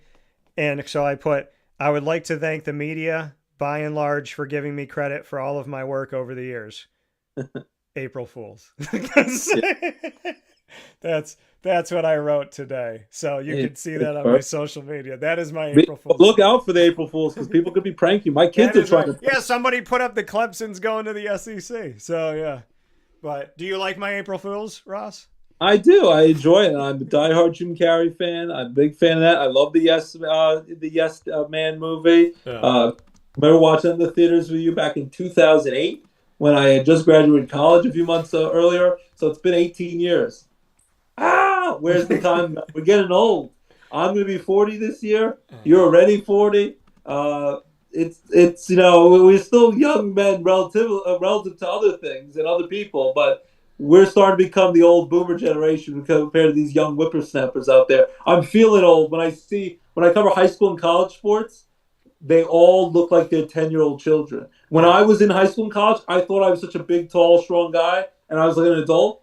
I now look at these college kids. They all look like young little kids, and they all listen to music and things that I don't understand. I can't relate to most of it, and I want to try to relate to it because I don't want to feel old. I want to relate to the youth of today, but I think some of it's passing by. I'll first admit it. I think I'm starting to become part of the old. I'm not going to say the word sus for suspect. I'm not going to say cringe. No. There's certain things I'm not. The word triggered needs to be shot and taken out. It needs to be nonsense. The word triggered has to be taken out of the dictionary because that word needs to just be buried and never just put it under there and be done with it. So I think that word, those words need to go. There's certain things that need to go, and the whole I want to make a lot of money but not work hard, that needs to go. Paying people to stay at home and do nothing,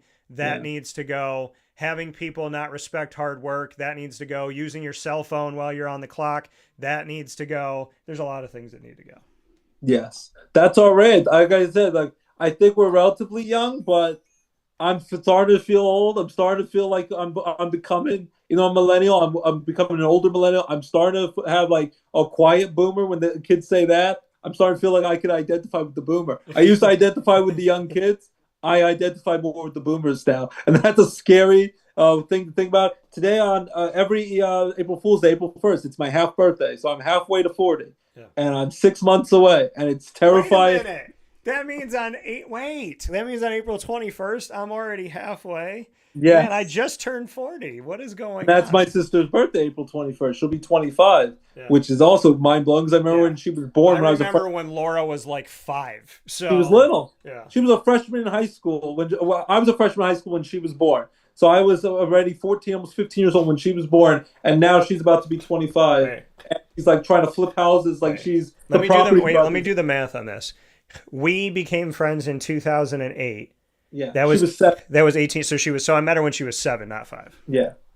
Yeah. That's crazy. So she's about to be 25. She's already she's a grown woman trying to flip houses like she's part of the Property Brothers on HGTV. And I'm going to be 40. I'm about to have a 4 on the front of my age, which is terrifying for me. 30 didn't scare me. 40, I admit, scares the living crap out of me. I'm terrified by turning 40. Not terrified. Dude, I'm telling you, I turned 40 and I feel like I'm 30. More power too. I just feel like I feel good, baby. I feel good. That's good. So, I hope I can get into that. Yeah. I got 6 months to prepare myself. I feel good, man. I think it's the goatee. I think it's the Iron Man look. I don't Tony know. Stark action. Absolutely. I don't know what it is, but yeah, look good, feel good. I got to sit better in my studio because my neck gets a little tight. But beyond that, I mean, I'm feeling good. Life is good. So with that being said, G-Max is back in Syracuse, about to coach Carmelo's son in Syracuse. Life is good.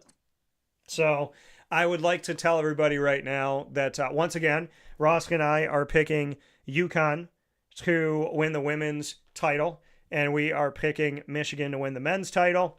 We will see how it all shakes out with Easter coming up this weekend. So we have the women's Final Four on Friday and their championship on... Wait, hold on. The women's Final Four is Friday. The championship's on Sunday. The men's Final Four is on Saturday. Championship is on Easter Monday. So the women will play for the title on Easter Sunday. But is it at 3:30 in the afternoon again? Because that's ridiculous when they put the women's championship at 3:30. So happy that women's basketball is on television during the regular season and that the entire tournament is on, not just the national championship game. It needs to be prime time. Where I balk at this thing is that they're like, hey, we're going to put the women's title game on at 3:30 in the afternoon. So the sun is out and most people are coming out of church, getting breakfast, getting especially brunch. on Easter Sunday. That's ridiculous to put it at 3:30 in the afternoon. But I mean, a couple of years ago when I was watching it, when it was LSU Iowa, people are getting out of church. Yeah. They're going to breakfast. It was sunny outside.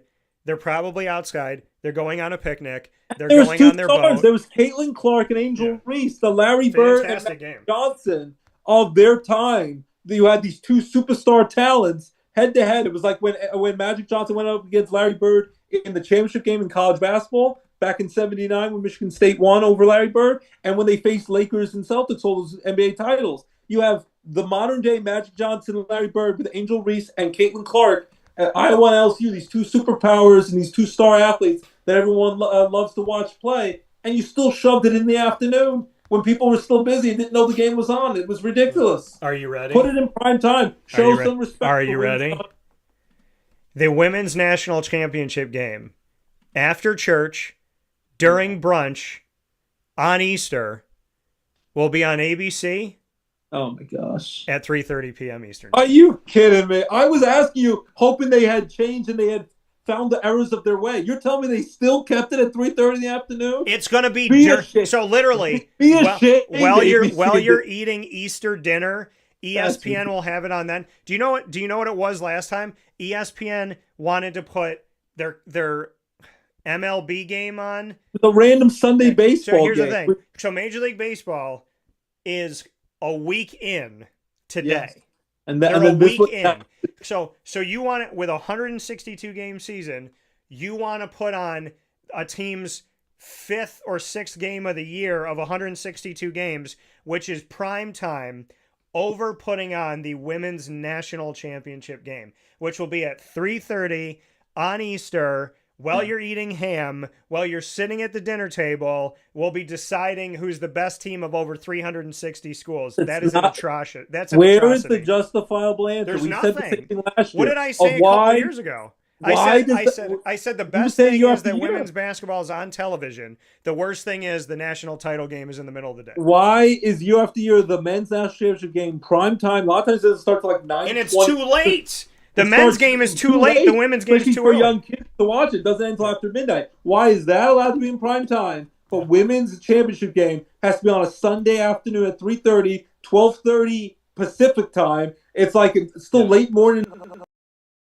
Early at church. Hawaii time. Why does that have to be in the early afternoon? Especially this year it's on Easter Sunday. Yeah. Where's the respect? Women's college basketball needs to get the same respect that men's college basketball does. That's ridiculous. And There's when no is justifiable. and when is the men's game on? And by the way, because the women are playing in Phoenix, Arizona, the women are tipping off at 12:30. 12:30 West Coast time. So Yeah.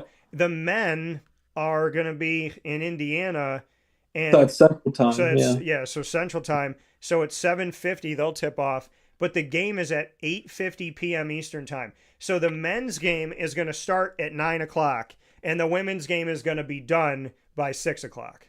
Yes, that's ridiculous. That needs. We've been saying year after year. I think the last, if you roll the tape back, we've been 2 or 3 years in a row on this show, on the drive, been saying this. They've is come so far, but they haven't gone far enough. And this is the thing. This is the thing, Ross. Just to think about this for a second, okay? The women's Final Four that's going to be played on Friday, both of those are primetime. So ESPN has South Carolina UConn at 7 p.m. Eastern Time. They have Texas UCLA at 9:30 p.m. Eastern Time. So how do you know well enough to put the Final Four games at the same time as the men's Final Four games to have them both be night games and be back-to-back primetime games, and then you have a midday game? It needs to be fixed. So everything's the same except for the championship. The national championship game, men's and women's, need to be given equal respect. I want it prime time. I want it a little bit earlier than the men's side because a lot of times they tip off at like 9:20. I think they should be on the same day. Because what are you doing on a Monday? 8 o'clock tip off. Men's and women's. You could do 8:07 if you want to be a little bit different. 8:07 for tip off. Men's and women's national championship games. Or what if you both put them on a Monday? What if you What if you did the women's game? Awesome. What if you did the women's game at 6 p.m. on a Monday, 6 p.m. Eastern, and the men's game at 9 p.m. because it's basically 9 p.m. right now at 8:50. So what if you did every season Monday, just like they moved Selection Sunday, where it used to be women on Sunday, or it used to be women on Saturday, men on or women on Monday, men on Sunday, and now they have Selection Sunday, men and women. Why don't they do national championship in the first full week of April, that Monday, whatever it is in April, Monday, women's national title game, 6 p.m. Eastern Time, men's national title game, 9 p.m. I would love it. Even if you wanted to have their late start and do the 9 o'clock, then do 7 o'clock, so it's good for West Coast time. Do 7 o'clock women's championship game, 9 o'clock men's championship game, so they're both kind of in prime time, and you have an all-day basketball championship extravaganza, and I think it would be a gigantic way to finish culminate an amazing March Madness tournament for men's and women's basketball and put them on equal footing. I think that'd be a great way. The crescendo for March Madness to wrap it up, I think, would be to have a big championship Monday, men's and women's, to crown their champions on the same night. I think that'd be awesome. And don't have them compete at the same time. You know, have it where one gets solo, where everyone's watching the women's game, and then everyone watching the men's game right after. So you both can be glued to the TV and not have to decide which game you want to watch. You get to watch these games prime time and enjoy the madness of March and at the pinnacle of the sport in a primetime matchup. I think that would be an awesome thing to do. I don't think the NCAA is smart enough to do it, but I think they should do it and put men's and women's championship game on equal footing and not have them play at afternoon time when people are having Easter church picnics, because let's give women the same credit the men's basketball teams do. Let's have them have a fair championship game, prime time, so the women's basketball gets the same credit the men's does, because I think that's ridiculous. All these years later, no matter how many star players or great basketball games we see on the women's side, they do not get equal footing. And you saw just a few years ago, they got embarrassed. Their training facilities weren't as good. The hotels weren't as good. The food wasn't as good they were given to the women's teams from the tournament. That needs to change. I think they still need to get the same credit the men's teams do as well. Let's have it equal for both sides. Yeah, I mean, I agree wholeheartedly. I've been talking about this for a while, and I'm not okay with it. I'm not happy with it. I think it's wrong. I think it's disgusting. I think it's ridiculous. I've covered women's basketball as a professional for as long as I've covered men's basketball. I did it before it was popular and people thought I was stupid. So, I'm happy to do it. It means the world to me to be able to do it. And, I wouldn't change anything about my career in my decision to do it. So I hope that things get better for the women. And what adds insult to injury this year is not only is the game early, which means that it's going to be played at 12:30 on the Pacific time, but because they're by the Pacific Coast, they're going to tip off early and play early. So it's just kind of ridiculous on all fronts. I mean, if you want to tip off at 3:30 Pacific time, but it's 6:30 Eastern time, I'm okay with that. But this is stupid. It's ridiculous. And I'm going to watch the game. It's just not fair how they do it. So with that being said, I want to thank you all for being here with Ross and I on Wake Up Call with Dan Tortora, where sports meets life. To give you a little bit of history here, just want to do this before we go. Most championships on the men's side of things for Division I, UCLA with 11, Kentucky with 8, UConn with 6, North Carolina with 6, Duke and Indiana with 5, Kansas with 4, Florida with 3, Villanova with 3, Cincinnati and Louisville with 2, because they stripped Louisville of the one in 2013, which I was on the court for. Michigan State with 2, NC State with 2, Oklahoma State with 2, and San Francisco has 2 title games or 2 national championships for men's basketball Division I. On the women's side, UConn with 12, Tennessee with 8, Baylor with 3, Stanford with 3, South Carolina and Dawn Staley with 3, Notre Dame with 2, Louisiana Tech, Southern California, all with 2 as well, to give you some history. So we'll see what happens from here. Ross, as always, I appreciate you, and I look forward to talking with you soon. Thanks for having me on, bud. Happy Easter. Have a great holiday. Enjoy the Super Mario Brothers. And hopefully I don't get added to the punchable face category on all my controversial comments. And keep selling those tasty charcuterie boards. I want one of those, buddy. Absolutely. We'll get one for you very soon. That's Ross Turetsky once again for The Drive. We appreciate him being here as always. And with that being said, we're going to take a step aside for our final fast break here on Wake Up Call with Dan Tortora. When we come back, we will wrap up today's show. We're already past noon. Under promise, over deliver. That's what we do. So happy to have you here on Wake Up Call, where sports truly meets that thing called life inside the Great Lakes Honda City studios. You already know, but I'll tell you. Stay with us. This is Jim Dispenza, owner of Game Point Sports Complex. You hear the same story across any sport that kids play and any sport that adults play. There's never enough places to play. That was definitely true with volleyball, definitely true with basketball. Could be cheerleading, it could be field hockey, which is what we're seeing now. Every sport has a lack of places to play, and I think Syracuse in particular is a place where it's really bad. Despite the fact that we've got a lot of athletic talent around here, we just seem to have not enough places for people to play, and they're going to different places. They're going to Rochester, they're going to, Buffalo. They're going all different places because we don't have a place here, and I felt like that should change.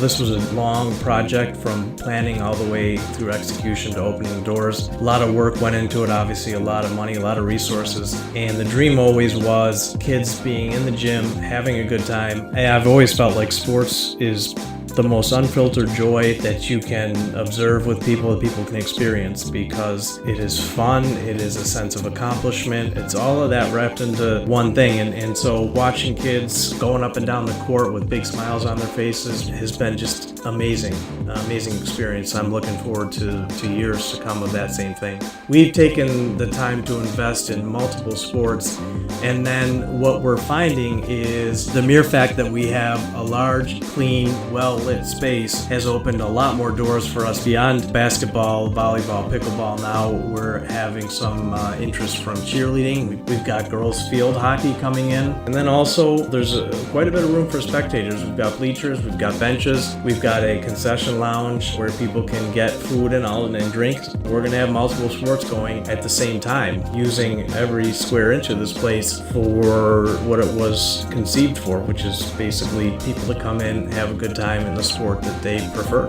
We manage each situation differently. Everybody has different ability to afford different things. Some are bringing 10, 15 people, some are just 2 people. I've had a lot of situations where it's a father shooting around with his son, it's a mother playing pickleball with her daughter or with her son, and then those situations come up and we work with people, and that's allowed us to have groups from 2 people up to 30 people and have some flexible pricing behind it. We're an organization that is here to work with the community any way we can, and I guess part of it is just making sure that we have the flexibility to put together a plan that makes sense regardless of the size of your group. So in order to book time, the best option is to go to our website, gamepointsports-syr WakeUpCall.com. You can click from there and sign up for events, sign up for your own particular training, sign up for birthday parties, all of that.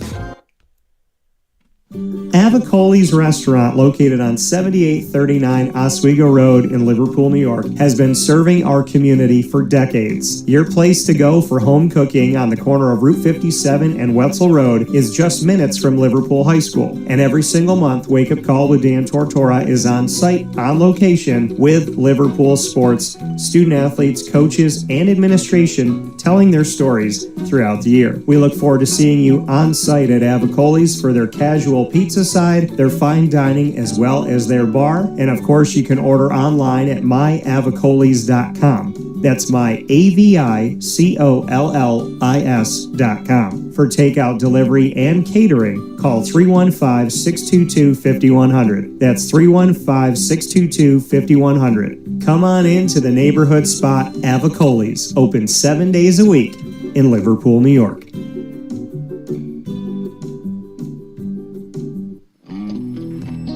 K9 Campground Dog Boarding is your home away from home for your furry-loving friends. Open 7 days a week with drop-off and pickup times in the morning and later on in the day and early evening. K9 Campground Dog Boarding is the spot to trust with your dog for short and long-term stays. Call 315-299-4013 for more information. That's 315-299-4013, and go to k9campground.com as well. That's the number 9, KAMP ground.com, where you will find all of the information on their different cabins, which include the classic cabin, executive cabin, grand cabin, and luxury cabin.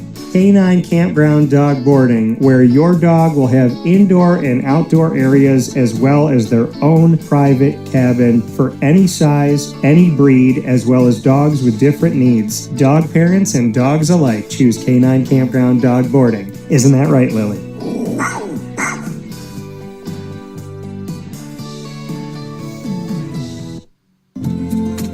Looking for your next ride?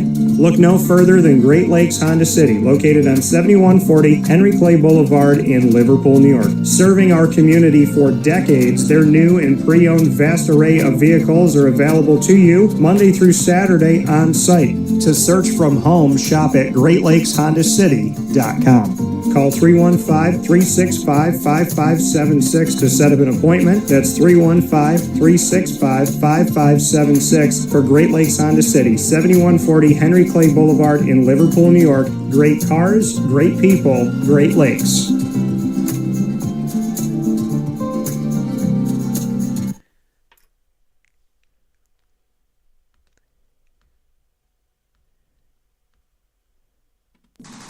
The Wildcat Sports Pub in Camillus, New York is located on 3680 Milton Avenue in the Home Depot Plaza. It is your family-friendly sports bar and restaurant. Folks, some sports bars aren't family-friendly. Some family-friendly restaurants are not sports bars. The Wildcat Sports Pub in Camillus, New York is proud to be both. It is that marriage that you've been looking for years. The Wildcat Sports Pub is your home base for your sports bar and restaurant needs, games for the kids, indoor and outdoor activities, and enough things on the menu to come back every single week and get to try something new. They're open Sundays from noon to 8 p.m., Monday through Wednesday, 11 a.m. to 11 p.m., and Thursday through Saturday from 11 a.m. to midnight. For reservations and party information, call 315-487-2222 for the Wildcat family-friendly sports pub and restaurant.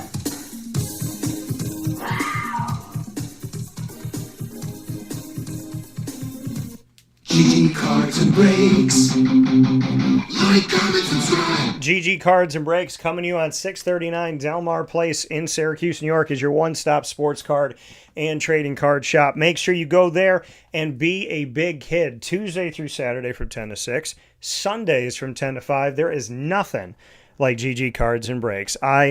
As a kid growing up, my grandma, my mom would take me to get sports cards. And then as time went by, places went away. And I thought I might never have a place that feels like home in Syracuse again.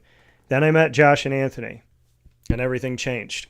Joel was the first person I met at GG Cards and Breaks, and it's a place that gets you closer to the players you love, the teams you love. There's stories behind every card. I can forget what I had for lunch, but I can point to a card in my studio, and somebody can go, hey, where'd you get that from? And I can go right back to it. I got it here. It was connected to this person. I had this memory. It's crazy how I can remember when it comes to cards, where I got them and just what they mean to me and the relationships that are connected to it, the memories that are a piece of all of this. So make sure you get out to GG Cards and Breaks today, whether you're a TCG player, right? A trading card game, if you're going out there for Disney Lorcana, Magic the Gathering, One Piece, Yu-Gi-Oh!, Pokemon, or if you're a basketball fan, baseball fan, hockey, soccer, whatever it may be, head out to GG Cards and Breaks today and find something for you, find something for a loved one, and be a big kid. Because that kid spirit, it's one of the best things you can have in this world. Big time shout out as well to Chick-fil-A in DeWitt on the corner of Bridge Street and Erie Boulevard. They're doing something there called Nostalgia, and the Nostalgia is taking a new twist on the nostalgia that you love at Chick-fil-A. You love your original, your grilled, and your spicy.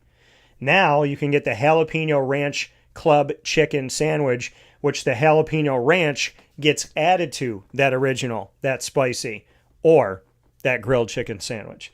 They also have the strawberry hibiscus beverages that are available to you now, and all the favorites that you already love. The frosted beverages that are new to the menu over these last few weeks, as well as the shakes that you'll go to Chick-fil-A just to get one of their milkshakes, their mac and cheese. So many awesome things at Chick-fil-A. And the corner of Bridge Street and Erie Boulevard is waiting for you.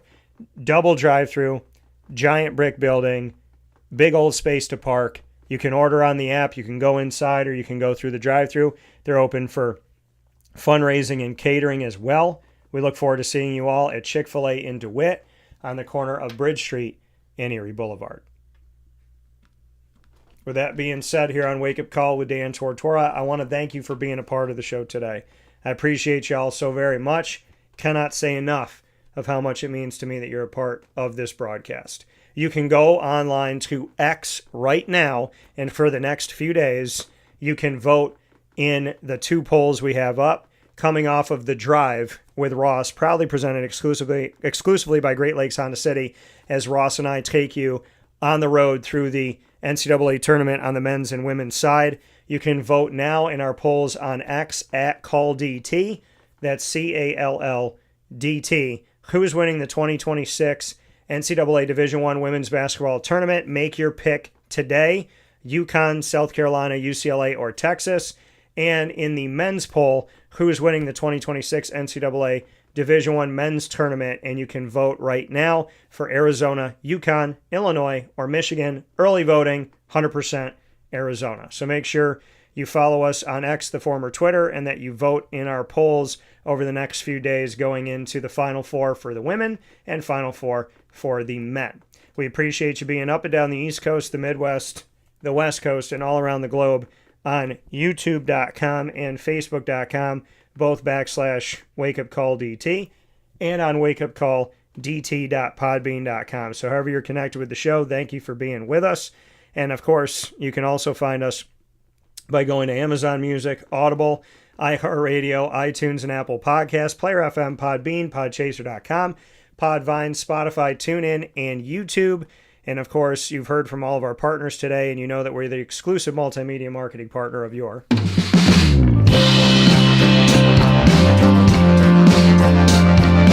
Binghamton University Bearcats. It's Bearcat time every single Tuesday at 10 a.m. Eastern Time. You will find the Bearcats student athletes, coaches, administration, and alumni. Of course, you could find the Bearcats by going to youtube.com / WakeUpCallDT. Click subscribe, hit the notification bell, and find all of our Bearcat specials over the years. The Bearcats are also on WakeUpCallDT.com's homepage and underneath the exclusive partners tab. For more information, go to BinghamtonBearcats.com. And as always, go Bearcats. With that being said, here on Wake Up Call with Dan Tortora, inside of MonPazPopcorn.com's What's Poppin', I implore you to get over to Mon Paz today, 201 7th North Street in Liverpool, New York, to put together your Easter basket for your loved ones. Do not miss out on the opportunity to make sure you support local and you give the awesome flavors for every taste bud that only Mon Paz can do the way that they do it. Head over there today to 201 7th North Street in Liverpool, New York. Many thanks to Anwar Sparrow Jr., and I hope that the NFL gives him an opportunity through the draft and puts them on the roster, because I believe in him and I hope the best for him. And I love that he lets God lead him and that he leans into God even when times get tough, because that's when we got to lean in. And when times are good, that's when we got to lean in, really at all times. The question mark we now know is a wonderful addition to what we do here on Wake Up Call with Dan Tortora with Gray's Craze in Clay, New York. And of course, many thanks to Ross for the drive, bringing us the NCAA tournament coverage now for 15 years our way, proudly presented by Great Lakes Honda City. We look forward to continuing the conversation tomorrow here on Wake Up Call. I hope you have a beautiful day. And as we always say from the Great Lakes Honda City studios, God bless, no stress, do your best. Have a beautiful day. We'll talk soon.